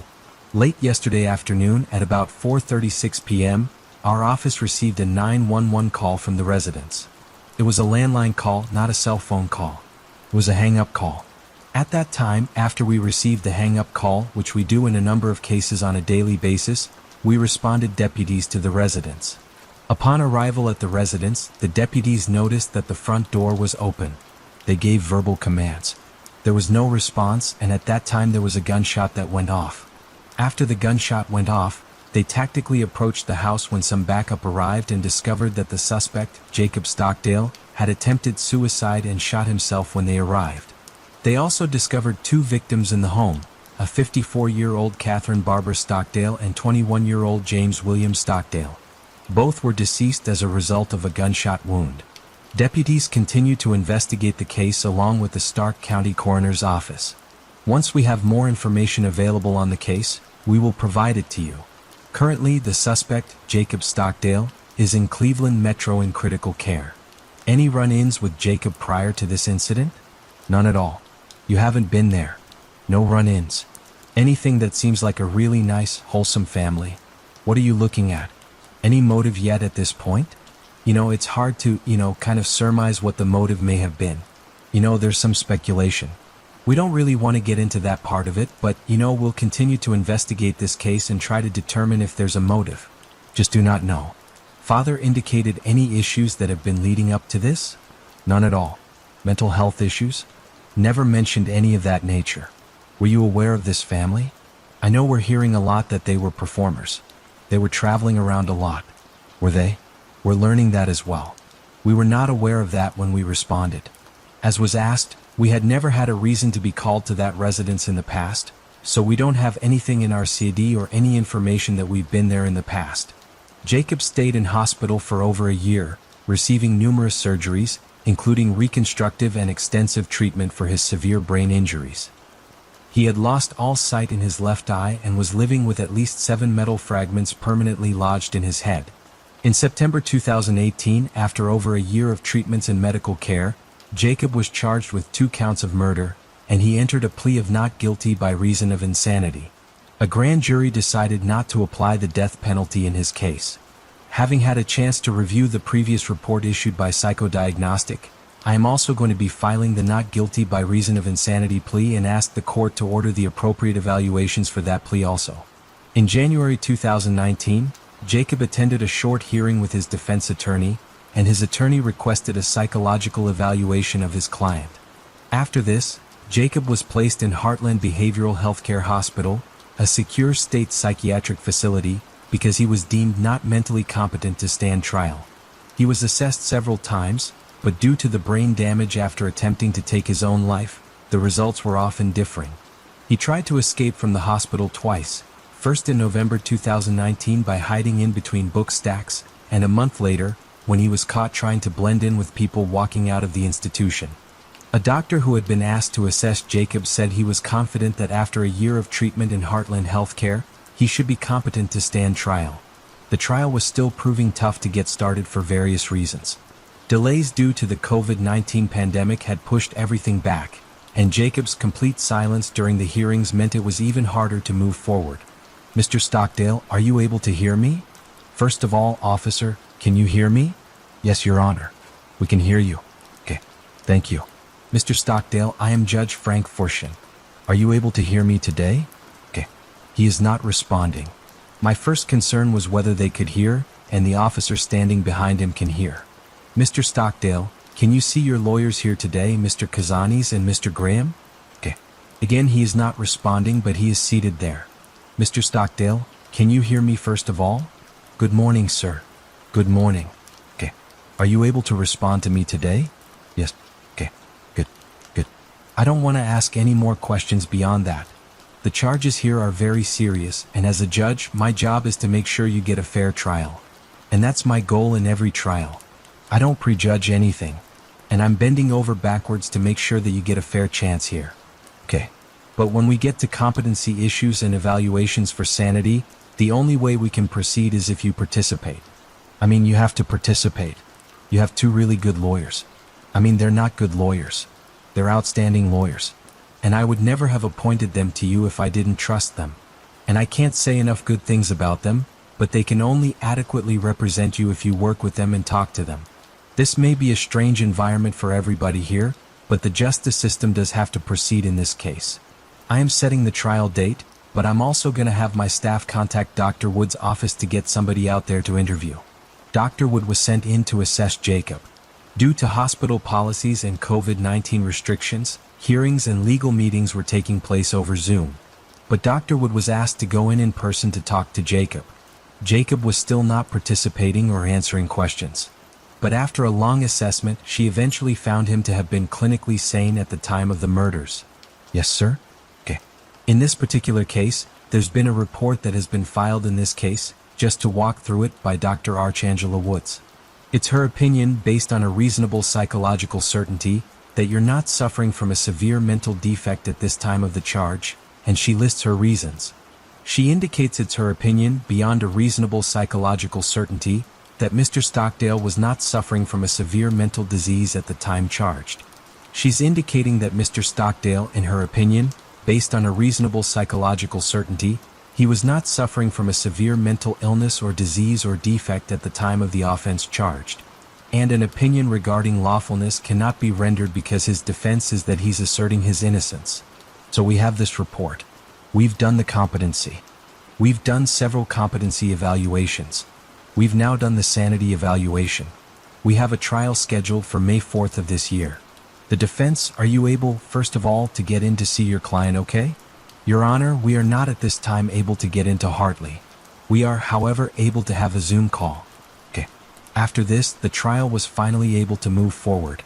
It was originally set for the January 26, 2021, but because of the restrictions due to the pandemic, this prohibited Jacob's attorney from meeting with him in person at the mental health facility. The defense requested a delay on legal proceedings, citing inability to adequately prepare for the trial. Judge Frank Forshin allowed this and pushed the trial back to May 4, 2021. During this time, professionals inside Heartland Healthcare believed that Jacob was fit to leave the hospital and be moved to jail. Jacob had been keeping on top of his medications and participating in group therapy sessions and activities, and seemed to be making big improvements. His defense attorneys argued that these improvements, however, proved that he needed to stay inside the hospital to continue making these positive steps, and they were worried that if he left, it would cause more harm to him and set him back. As the May trial loomed, the defense could no longer go with the insanity plea originally put forward, so they ultimately went with a guilty plea in the hopes it may result in a reduced sentence. A week before it was due to commence, the now 27-year-old Jacob Stockdale appeared before Judge Frank Forton, who had been presiding since the start. He entered a plea of guilty to the murders of his mother, Kathy, and his younger brother, James. The 2 firearm specifications were dismissed. The judge now had the task of sentencing him. At the sentencing hearing, Jacob's family declined to speak personally, but they gave a prepared statement to the chief prosecutor. Kathy put all her efforts into homeschooling all 4 sons through their graduation from high school. Losing her encouraging words and comforting hugs has been devastating. James was a college student and dedicated musician, bringing smiles to all. While Jacob has no recollection of the events of that day, he trusts the legal system to do the right thing. It's beyond our understanding why this act was committed. One of the Stockdale brothers added, the letter went on to say that the family was so grateful to the first responders who had helped save Jacob's life that afternoon. The Stockdales requested that the judge be lenient and give Jacob the lightest sentence possible. His father, Tim, who had been at every single hearing, said the judge sentenced Jacob to 15 years for each murder to run consecutively. He said, it is unconfirmed as to whether or not there is a parole eligibility date for Jacob. But if he serves out his full sentence, he will be almost 60 when it comes time for release. Although the reasons behind everything that happened that day remains unconfirmed, many people, along with Lori Tonkovic, who switched with Kathy on wife swap, believes that the strictness and pressures of the Stockdale household pushed Jacob to the extreme. When you first heard about what happened to the Stockdale family, what was your reaction? When my son called me to tell me what had happened, he didn't know who the shooter was. I knew immediately. You knew in your heart that it was Jacob? Yeah. When I switched the rules and I was gonna let them have fun, have the television and video games, and, experience life a little bit, he ran outside crying. And when I went out after him, I asked him what was wrong. And he said that his mom and dad, tell him that basically he would burn in hell. He lived in a very controlled environment where his mom and dad taught him or told him what to do, really wasn't allowed to do anything besides what they wanted. He got up. He worked. He worked. He worked.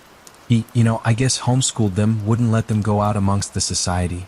They're very religious and they are a very, very talented family. But, God says gives you free will. Okay. Free will they didn't have. They weren't allowed to make choices. I just think that it caught up to them.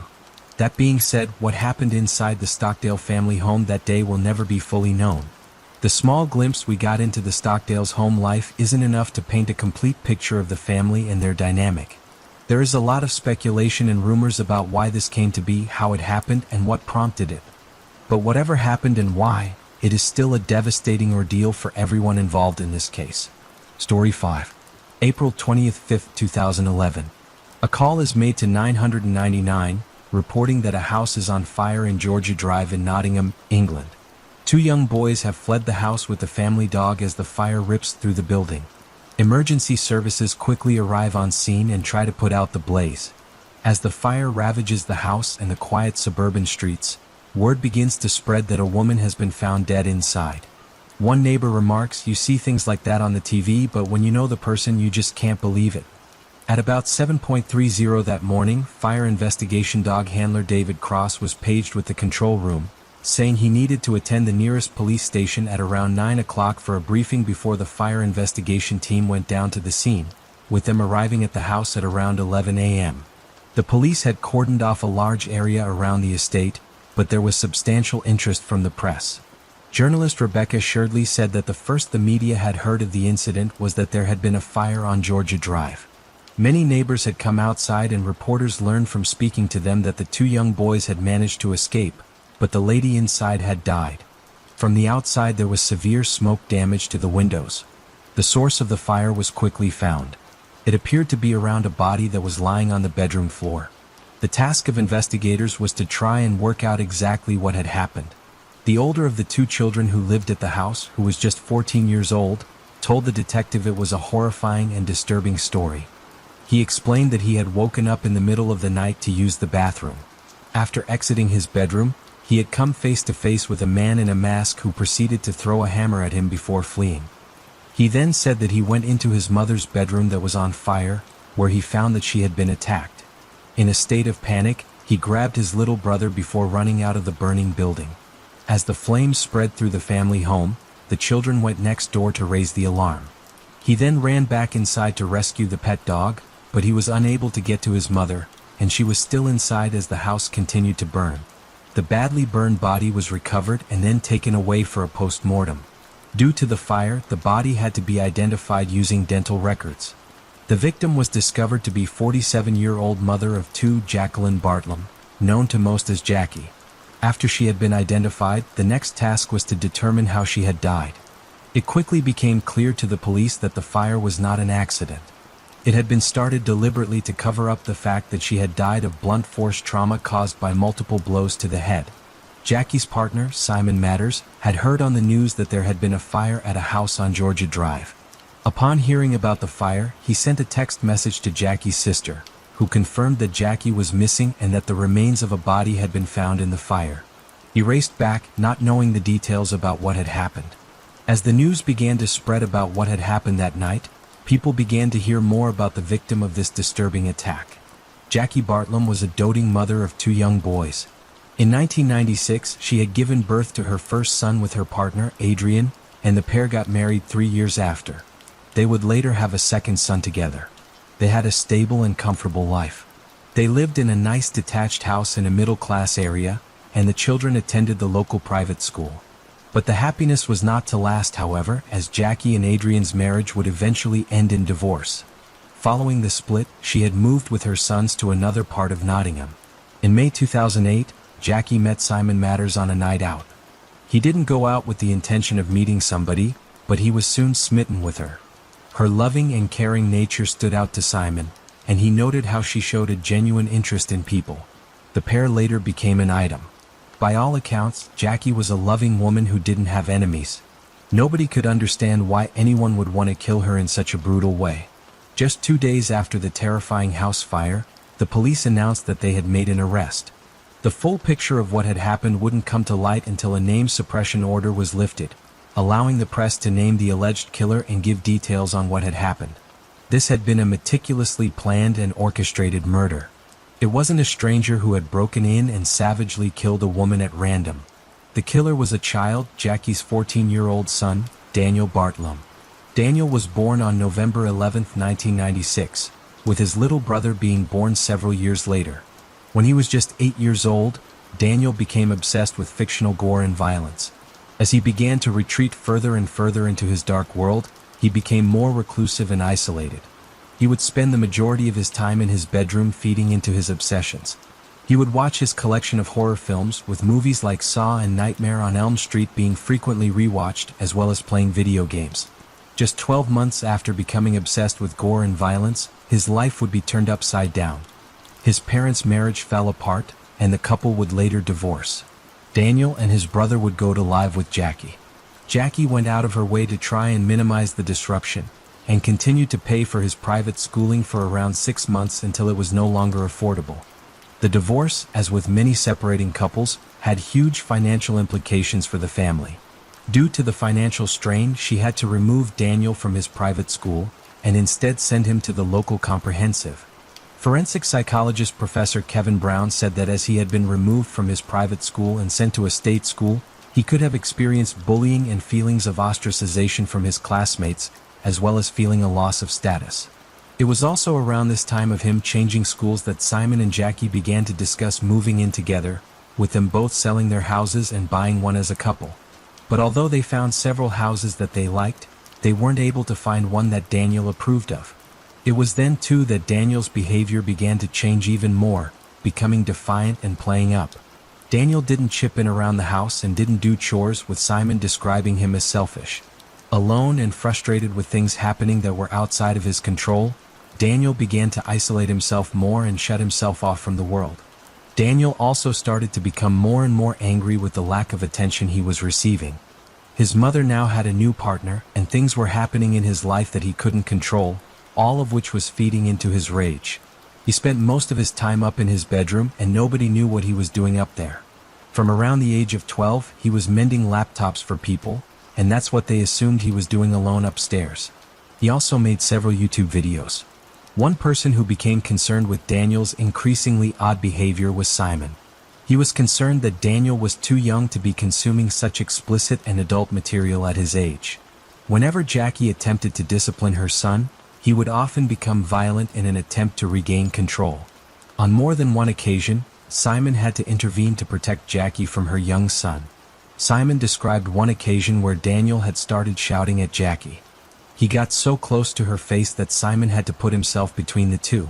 Daniel proceeded to run upstairs, and for the next 2 minutes, he would kick the banisters, hit the wall and swear and shout before going into his room and slamming the door shut.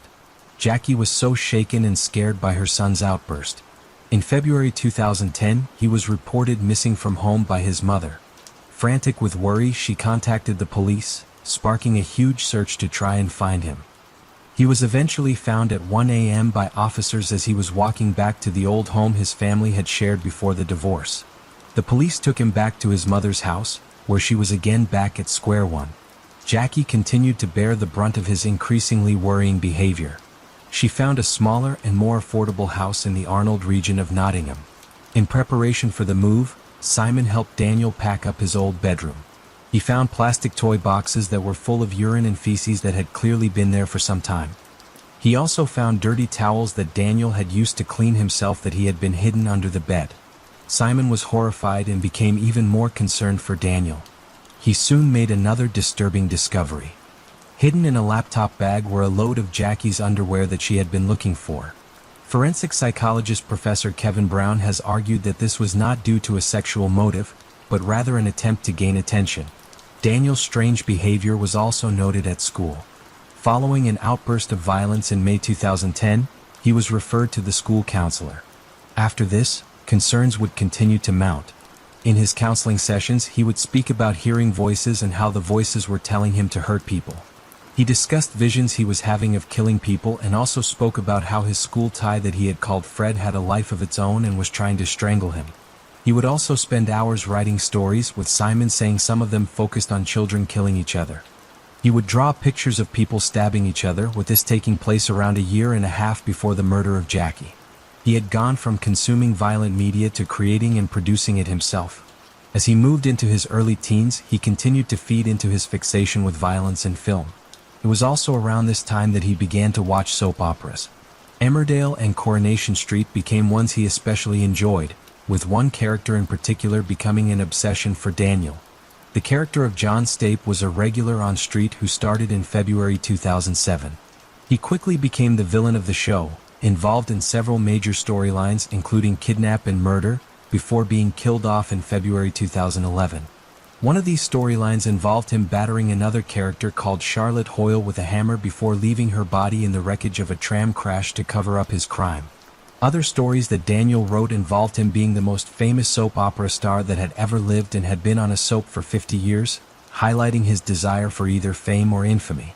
Bartlett immersed himself in his fantasy world to such an extent that the boundaries between real life and fiction would become disturbingly and tragically blurred.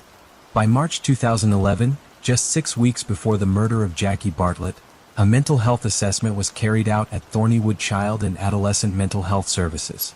Following the assessment, it said that Daniel demonstrated no mental illness, and he was judged as being little or no risk or threat to himself or others. By April 2011, the relationship between Jackie and Daniel had continued to break down and had now reached an all-time low. He was still obsessed with violent media, and much of his anger was fixated on and directed towards his mother. April 25, 2011. Everything appeared normal in the Bartlett household. Simon had been texting Jackie on the Easter Sunday, and everything appeared to be fine, with her saying that Daniel had plans to go out with his grandparents. He took the pet dog Meg to get her coat trimmed, mowed his mother's lawn, and ate some Easter eggs. Daniel spent the previous evening re-watching one of the Saw films. In the early hours of the 25th, he would set his disturbing plan in motion. It has been reported that he left the house and headed into the garden, where he had hidden a can of petrol and a claw hammer in the shed. After walking back through the garden and into the house, he headed upstairs. After entering his mother's bedroom, he watched her as she slept for a while. He then proceeded to raise the hammer above his head, bringing it down with disturbing force. He struck his sleeping mother 7 times, fracturing both her skull and her face. After rolling her onto the floor, he used scraps of newspaper to surround her body. He then proceeded to douse her in petrol and then started a fire. He ran to his younger brother, waking him up to tell him that the house was ablaze before running out of the burning building. As he waited on the street for the police to arrive, he began to tell the neighbors that a masked intruder had broken into their house and left through his mother's bedroom window. Even before the police got there, Daniel started lying to those around him. It wasn't long before officers started to question Daniel's version of events. When Simon initially saw the news reports, it just said that there had been a house fire in Nottingham.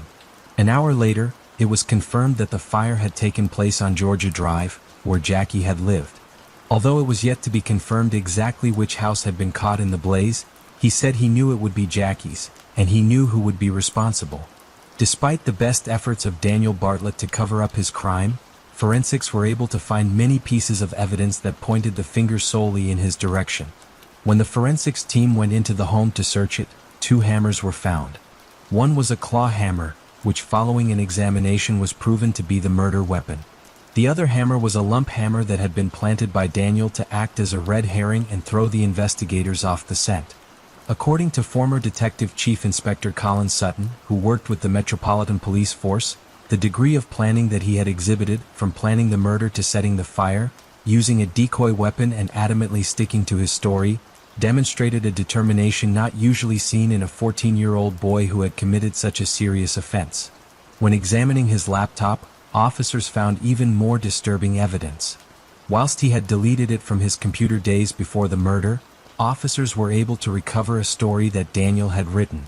It was a fictional version of himself, where he was the central character. In the story, Daniel was a master criminal who got away with a string of gruesome murders, rapes, and assaults. Also in the story, he bludgeoned his mother to death with a hammer before setting fire to the body in order to make it look like an intruder had done it. But as the events of the April 25th unfolded in the early morning hours, it proved to be more than a fantasy. This was his plan. Like the version of himself in his story, Daniel pretended to police that the attack had been carried out by an intruder. He wrote, after his denial and vehemently sticking to his story, Daniel admitted to killing his mother, and proceeded to tell the police an entirely different version of events. On the day of the murder, he said he had argued with his mother, and she had then gone off to bed. He said that at around 1 a.m., he had stormed into her bedroom, and they had a blazing row about a pair of trainers that he couldn't find. He said he then returned with a hammer and beat her to death.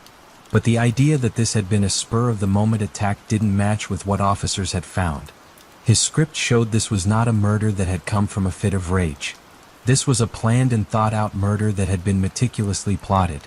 When trying to ascertain exactly why Daniel had committed the offense, neuroscientist Professor Francesca Happ spoke in a documentary about Daniel's case and noted that people with psychopathic tendencies don't have a break in their behavior that other people would. For example, seeing someone in distress would cause people to stop, and whilst this isn't a motivation to do harm, people with psychopathy don't stop from doing harm. She said that Daniel's case is completely mysterious and seemingly without any motive. She also noted that children and their brains are still developing throughout childhood and adolescence, so determining if a child has psychopathy is incredibly difficult. But it is clear that adults who have many psychopathic traits typically show them when they are much younger. Forensic psychologist Professor Kevin Brown said that what made Daniel so different isn't a crime as violent as his. One would expect to see a history of abuse and neglect, but this appeared to be absent in his case. The only thing that appeared to traumatize him was the divorce of his parents. On the October 4, 2011, Daniel Bartlett entered a plea of not guilty. He claimed he had been provoked. Before his trial started, Daniel Bartlett was examined by mental health experts for the prosecution and defense, and they agreed that he did not have any psychiatric or psychological condition. 23rd of January 2012, Daniel Bartlett's trial began, and it was now the job of the Crown Prosecution Service to prove that he had deliberately killed his mother. The case was unprecedented and caused significant media interest. Very few had ever followed a case of such brutality committed by someone so young against a family member. It was also unique due to the levels of planning that Daniel had shown leading up to the murder. Journalist Rebecca Shirley, who was reporting on and covering the trial, said that when she saw Daniel in the dock she was surprised at how young he'd looked. She said she also described him as sitting meekly in the dock, but when he was cross-examined after giving evidence, he became arrogant and gave as good as he got. He would put his head in his hands frequently, but not seemingly due to remorse or shame, as he was peeking through his hands to see who was watching him. Simon Matters, Jackie's partner, believed this was all for show. There were no tears. There was no remorse. It appeared that Daniel was completely disinterested and couldn't be bothered to pay attention. Daniel's barrister had asked if he had planned on killing his mother. Daniel replied in court. The jury heard that Daniel had immersed himself in a fantasy world and the boundaries between his fictional and real life had become tragically blurred. He told the court the evidence was overwhelming. So the defense Daniel used was that he had committed the murder after suffering verbal and physical abuse at the hands of his mother. This gave him a defense and law of loss of control which, if proven, would reduce an allegation of murder to manslaughter. But this contradicted what many people knew of his mother. Jackie was known to be a kind-hearted and good-natured woman, and nobody had ever seen her mistreat her children or be abusive. His arrogance seemingly knew no bounds. Towards the end of the trial, he turned towards Simon and ran his finger across his neck, in a motion that indicated slitting someone's throat. Simon said he didn't find it intimidating. He said it was just Daniel being Daniel. After a 2-week trial, Daniel Bartland was unanimously found guilty of murder. When the jury came back with the verdict, Daniel hung his head and looked down towards the floor, appearing as if he was about to cry. Some have speculated that this wasn't due to remorse, but more likely a realization that his life was effectively over. The judge, Mr. Justice Julian Flo, said, "Whilst there clearly were arguments between you and your mother, not untypical between mothers and their teenage children, I am quite satisfied that there was no physical or verbal abuse by your mother, such as you alleged in your evidence at trial." The judge also added that it was a grotesque and senseless killing. On the April 2, 2012, Daniel Bartland was sentenced to life in prison with a minimum term of 16 years. He is eligible for release in 2028, but this will not happen if it is deemed that he is still a danger to others. The circumstances of this crime are both shocking and difficult to comprehend. We now know that Daniel Bartland planned to kill his mom. He then executed the killing in a violent attack on her, and then he took a number of steps to try and cover this up by both burning her body and then lying consistently throughout the police investigation. It was only after we spoke to other witnesses that we realized his account was not consistent, and he was then arrested. Following his arrest, we reviewed his computer and found that it deleted a story where a character called Daniel Bartland killed his mother in exactly the same circumstances. As I've said, this is a shocking investigation and has shocked me personally, but the biggest impact is found to be on Daniel and Jacqueline's family. Having spent time with them throughout the investigation and the subsequent proceedings, I can spare to say that they probably never come to terms with what's happened to them. There's no evidence to suggest that Jackie was anything other than a loving mom and loved and supported Daniel throughout his life. Upon being unanimously convicted and sentenced, Mr. Justice Julian Flo, who had presided over the trial, decided to have the reporting restrictions lifted. The decision in this case to lift the anonymity on Daniel's identity and release his name and details of his crime to the public, despite his young age, allowed for the press to report on exactly what had happened. Detective Chief Inspector Kate Maynell, who had led the investigation, said she had never dealt with such a horrific case. The level of violence, degree of planning, and extent of his lies is not only shocking, but it is also chilling that a boy of 14 could do this. This murder has devastated everyone involved. There is only one person who knows why it happened, and Daniel has lied consistently throughout, making attempts to besmirch Jacqueline's character. Everyone who knew her knew she lived for her children and was a warm and loving mother. Maybe one day Daniel will tell the truth, as there are several gaps that only he can fill. In a statement released on behalf of the family, Jackie Bartlam's parents said that Daniel's attempts to depict her as a bad mother couldn't be further from the truth. She was, they said, a wonderful, loving, and caring woman who would always be there to help if anyone was in trouble. The statement said that the family was still struggling to come to terms with what Daniel had done. We find it so hard to explain what we're going through. There are no winners here because not only have we lost Jackie, but we have lost Daniel too because of what he has done. We know it was the right result at court, but trying to understand how a boy you have loved for 14 years can do something like this is so difficult. The most difficult part for us, and something that only Daniel can answer, is why. Simon has said that although he doesn't hate Daniel, he doesn't love him either, saying he has no feelings towards him at all. I believe in forgiveness, but there's some things you can forgive and some things you can't. It was reported recently that Simon had received a letter from the Ministry of Justice telling him that Daniel Bartlam was to have his sentence reviewed as he had moved to an adult prison. The letter read, "This review will look at whether his tariff can be reduced, as the belief is that a youngster has the ability to change more rapidly than adult offenders. You have the right to submit a victim personal statement for the High Court to consider." Simon said he was horrified by the decision. "I'm absolutely and utterly against this. I don't believe that he can be rehabilitated.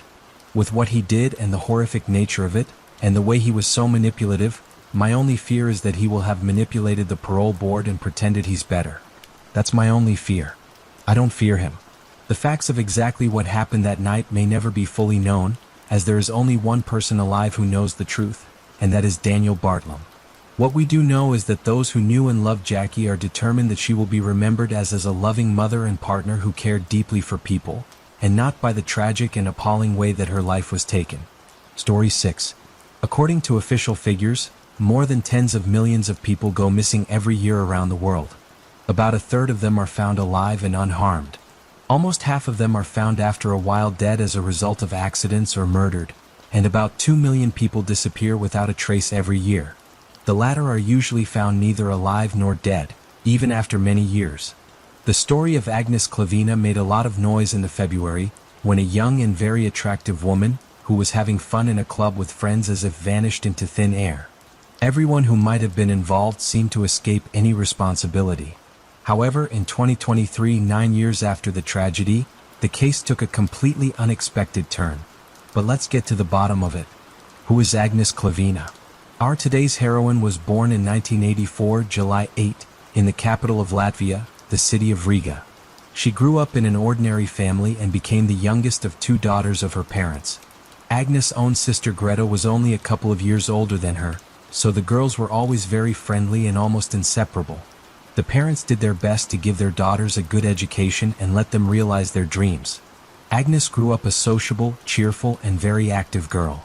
She did well at school, played sports, and had a lot of friends. In the future, she dreamed to connect her profession with tourism or entertainment because she loved to travel and knew how to organize perfect leisure time. In addition, Agnes also had a bright appearance and a spectacular figure, so men always gave her their attention and compliments. The girl from a young age has always had a lot of admirers who in every way did get her attention.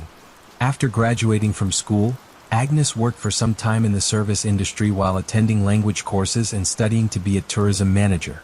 At the age of 20, she decided to move from her native Latvia to the foggy Albion and settled in London. She believed that here she would have more prospects and opportunities to unlock all her potential and talents. Parents and older sister did not oppose her decision and sincerely supported. Soon after the move, the beautiful blonde met a young man whose name was Michael Mills. He was older than Agnes by 8 years, had a good education, owned his own thriving business, opened a small movie theater and entertainment complex, and was considered a very successful man. He and Agnes quickly found a common language and soon began dating. Michael wooed Agnes beautifully, gave expensive gifts. Together they traveled and made far-reaching plans for their future together. The couple was truly in love and happy. It seemed that a long and prosperous life awaited them. According to the memories of those close to Agnes, this was her first true love. She seemed to glow at the sight of her chosen one, and dreamed of becoming his lawful wife soon. In February 2014, Clavina was offered a 3-month labor contract as an administrator in one of the largest and most popular nightclubs in the Spanish resort town of Marbella. Naturally, this job implied a temporary move to another country, but the ambitious and purposeful young woman did not want to miss this opportunity at all. Michael could not give up everything and go to Spain with his beloved because of his job, but he was not against her signing the contract. For Agnes, it was a great opportunity to try herself in a new field of activity, to gain invaluable experience, and perhaps further move and develop in this direction. It should be noted that Marbella is one of the most famous and attractive resorts on the Mediterranean coast. Here come vacationers from different parts of the world, mostly wealthy people who go to have fun and spend money. Here you can often meet show business stars as well as famous athletes and businessmen. Clavina, who has always been very sociable, liked working in such a place. Before moving, she visited her family in Latvia and told them that she had signed a favorable employment contract for 3 months. She also shared another piece of good news. After returning to England, she and Michael were planning to get married. Dad, Mom and sister were genuinely happy for Agnes and wished her luck. At the May 2014, Agnes, having packed only the most necessary things for one season, went to work in sunny Spain. Her lover stayed in London, but they called each other daily and communicated via video link, telling each other about everything that was happening to them. Klavina actively maintained her pages in various popular social networks, where she posted daily photos, small videos, and stories. She got a lot of followers who closely followed her activities and work. It was obvious that Agnes lived an interesting, busy life and enjoyed every day. After the end of her employment contract, Agnes decided to stay in Spain for a couple more months. It was the beginning of the velvet season in the resort, and during this period it was possible to earn good money. She consulted her boyfriend, and he supported her and promised to visit her for a few days, because they had not seen each other for a long time and missed each other very much. Agnes almost immediately got a job as a hostess in a high-end restaurant and renewed her lease. In September, as expected, Michael visited her. They were having fun, planning the upcoming wedding and choosing a place to go on honeymoon. Less than a week later, the young man returned back to London, and Agnes had to work in Spain for another month. After which she was going to visit her relatives in Latvia, and then fly to England to her lover. But these plans, alas, were not destined to come true. On September 6th, Agnes, in the company of her friends, went to one of the popular nightclubs in the region, the Costa del Sol. A few hours before, she had called her fiancé, who was aware of her plans and did not object to Agnes having fun with her friends. The young people enjoyed themselves and took pictures together, and Agnes posted several of them on her online profile that night. According to the memories of those who saw her that fatal night, the bright blonde was wearing a spectacular short dress and carrying a tiny white clutch handbag. Toward morning, when the friends were about to go home, Agnes said she planned to stay a little longer and then take a cab. She was always quite serious and responsible, and Agnes had not had much to drink, so her companions saw no reason to worry. At that moment, when the friends said goodbye and headed for the exit, Klavina was talking to a man who had bought her a cocktail and was clearly trying to win Agnes' favor. After that night, Klavina was never seen again, alive or dead. It seemed as if she had simply vanished into the crowded nightclub. No one could remember what time and with whom the blonde left the establishment or where she had gone afterwards.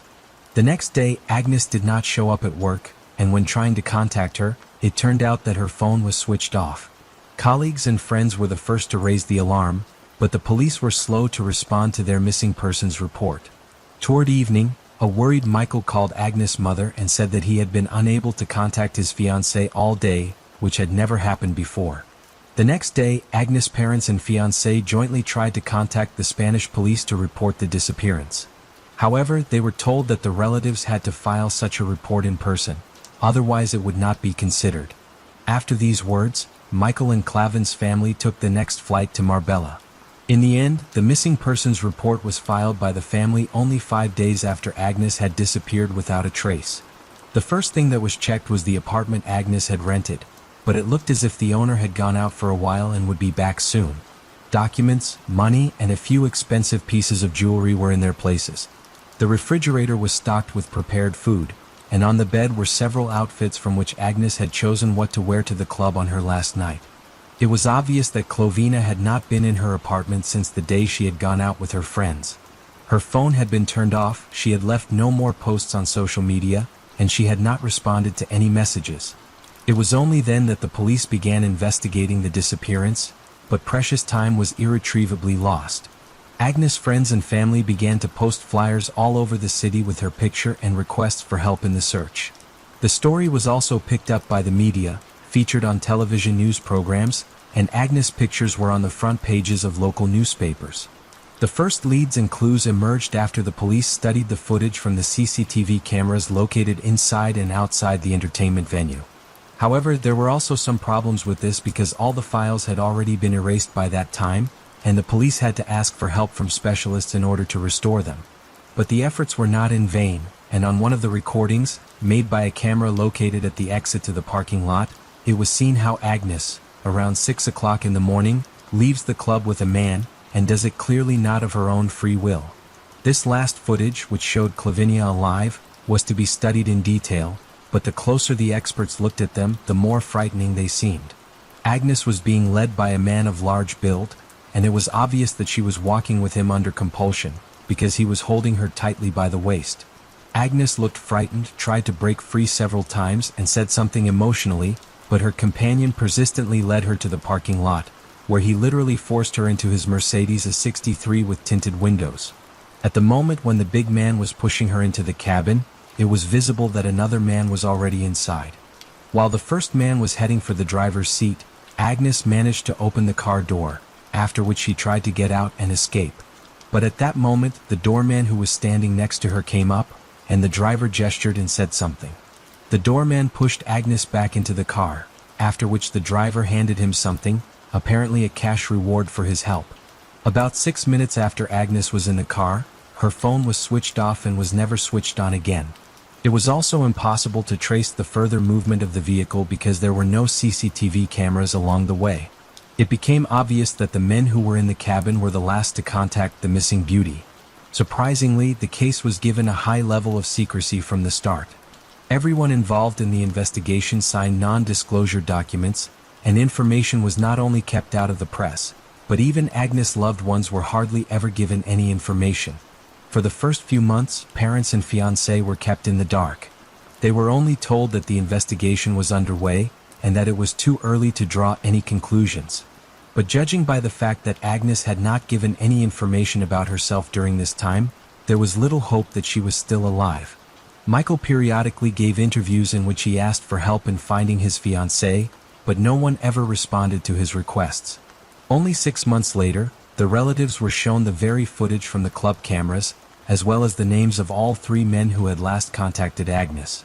The large man who had forcibly taken the young woman out of the club and pushed her into the car was identified as Wesley Capper, the son of a well-known British millionaire and a very powerful man. In the passenger compartment of the car sat his longtime buddy named Craig Porter, who had no particular occupation and was periodically on the police's radar. The third was a dark-skinned doorman whose name was Cian Usman. Porter and Usman stated unanimously under interrogation that they were innocent, that Agnes had gotten into the car voluntarily. According to Capra, he and a friend spotted the beautiful blonde in a club and approached her to get acquainted. She was allegedly already pretty drunk, which contradicts the testimony of her friends, but didn't refuse a drink when they bought her a drink. Wesley then proposed to continue the party at his luxurious house in the country, to which Agnes agreed. Already in the car, Agnes allegedly changed her mind about going to the private party at Wesley's house and asked to be dropped off in the middle of the road, saying she would take a cab and go to her home. The man claimed to have dropped the passenger off where she asked, which was an unlit stretch of road that soon turned out to have no CCTV cameras either. But Craig Porter could neither confirm nor deny the words of Wesley Capper, because he himself, according to his confession, was also very drunk, and did not even understand when and how Agnes was in their car. Moreover, he stated that he fell asleep as soon as they drove away from the parking lot, and when he woke up, the young woman was no longer in the cabin. The third suspect, the doorman Cian Usman, also said that Agnes Clavina was drunk, but could not answer the question whether she had gotten into the car voluntarily. He did, however, confirm that when the car touched down, the blonde opened the door and almost fell out as she was driving. Then the doorman, at the request of the driver, slammed the door, for which he received a substantial tip. When Cian Usman was asked whether he thought it was strange that the woman had tried to escape by jumping out of the car while walking, he said he didn't think it was an escape attempt. In his opinion, she could have accidentally opened the door because she was intoxicated. He also added that Agnes did not scream or ask for help. The footage clearly showed Wesley Capper forcefully leading Agnes to the car, holding her by the waist and wrist. Wesley's defense was that Agnes was dizzy, and he was holding her down so that she would not fall. Sometime later, the investigation came across another curious, but also strange and frightening video, which was made in Soragrande in the south of Spain, in the port of Puerto de la Duquesa. The luxury yacht of John Capper, a millionaire who was the father of one of the suspects, was moored there. The footage, dated September 10th, 4 days after Agnes's disappearance, shows Wesley, Craig, and 2 other men boarding the yacht. They were carrying a large suitcase which, judging from the footage, was quite weighty as well as a rolled-up carpet. When the company returned to the port of Puerto de la Duquesa a few days later, they had no luggage with them. After the footage was shown to Capra, he claimed that he and his friends had sailed to Ibiza to have fun. The suitcase, he said, contained their belongings, and what the investigation mistook for a carpet was bedding. Where it all subsequently went, he could not explain. A thorough search of Wesley's yacht and automobile yielded no results. As it turned out, both had been cleaned and dry cleaned, destroying any traces of DNA. However, a long blonde hair was found in the trunk of the car, but it was not possible to establish its origin because this crucial evidence mysteriously evaporated during the investigation. At the trial, the prosecution told another curious detail. As it turned out, a few hours after Agnes was in the defendant's car, Capra called the emergency services several times, but each time he dropped the call without waiting for an answer, as if he was afraid or doubted the correctness of his actions. The man himself explained that he was drunk and made the randomly. The lawyer for the Clavin family stated that Agnes, in his opinion, was long dead, and that her body was resting somewhere on the seabed, in the very suitcase that the suspects had brought aboard the yacht. In addition, he believed that the case was deliberately delayed, and the criminals had plenty of time to get rid of all the evidence that could prove their guilt. Only a year and a half after Agnes's disappearance, Capra, Porter, and Usman found themselves in the dock. They were accused of holding Agnes against her will and forcing her into a car. Unfortunately, due to the lack of evidence, there was nothing more to charge them with. Moreover, the millionaire and his friend were released on bail and quietly left the courtroom. Naturally, Agnes's relatives were outraged by this, but the judge was adamant. All three men were only brought to trial again in February 2019, almost 5 years after Agnes's disappearance. They still denied their guilt and insisted that Clavina had gotten into the car of her own free will. The prosecutor asked that the doorman be considered an accomplice to the crime because he helped the defendants drive the victim away. Usman could have received a sentence of 5 years in prison for his actions. In response, he made a fiery speech in which he said that he was among the suspects because of the lack of opportunity to hire a good lawyer, because all the money he earns he sends to a starving family in Africa. Capra and Porter's lawyers insisted that their clients were guilty only of persuading Agnes to get into the car, but not of forcing her to do so. In their opinion, the young woman was dropped off on the road as she had requested. But while she was waiting for a cab to go home, she could have been kidnapped and killed by third parties because Agnes was drunk and could not offer much resistance. The verdict of the judge surprised and angered the relatives of the missing young woman, because none of the defendants, in fact, was not punished at all. Usman was cleared of all charges. Capra was sentenced to 2 years for taking advantage of Agnes's drunken state to persuade her to get into his car, and Porter received 6 months for complicity. In reality, the men received suspended sentences and did not spend a single day in prison, but paid Agnes's family the ridiculous sum of £10,000 in compensation. Clavin's family were discouraged by the decision and appealed. And then it turned out that both defendants in the case, while waiting for the court's decision, managed to break the law once again. Capra, being in a state of alcoholic and drug intoxication, knocked down a woman to death and fled the scene, and Porter and his friend, also drunk, stole a car, having previously beaten its owner to a pulp. But even for this serious crime, Capra was sentenced only to probation, thanks to the brilliantly built defense of his lawyers. He paid a large sum in compensation to the family of the woman killed under the wheels of his car, and he himself remained at large. Porter was less fortunate this time, and he still went to jail, but there is no information in public sources about the sentence he received. In 2021, almost 7 years after Agnes's disappearance, the main suspect in the case was punished. Wesley had been living an immoral lifestyle all this time, abusing alcohol and illicit substances, which had severely compromised his health. At the height of the COVID pandemic, he found himself in a hospital bed, and when he thought he had conquered the disease, he suddenly had a stroke. Capra died on July 26, 2021, in his 40th of life. At that time, Agnes's parents filed another appeal with the court, but now the suspect can no longer be prosecuted because he is dead, no matter what the Supreme Court decides in this difficult case. An unexpected twist 9 years later. Although Agnes Clavina was never found dead or alive, she was still presumed dead sometime later. Her parents, sister, and fiancé agreed with the lawyer's version that the criminals had placed Agnes's body in a suitcase, which was subsequently loaded onto a yacht and dumped somewhere on the high seas so that it could not be found. However, in the summer of 2023, 9 years after Agnes disappeared without a trace, the case took an unexpected turn. So in mid-June, a gardener of one of the elite golf clubs, La Sueda, located in the Costa del Sol region cleaning the area, found a strange object near the coast, which upon closer inspection, turned out to be an old, badly damaged suitcase. The man did not dare to open it himself and called the police. Inside the suitcase, law enforcers found human remains.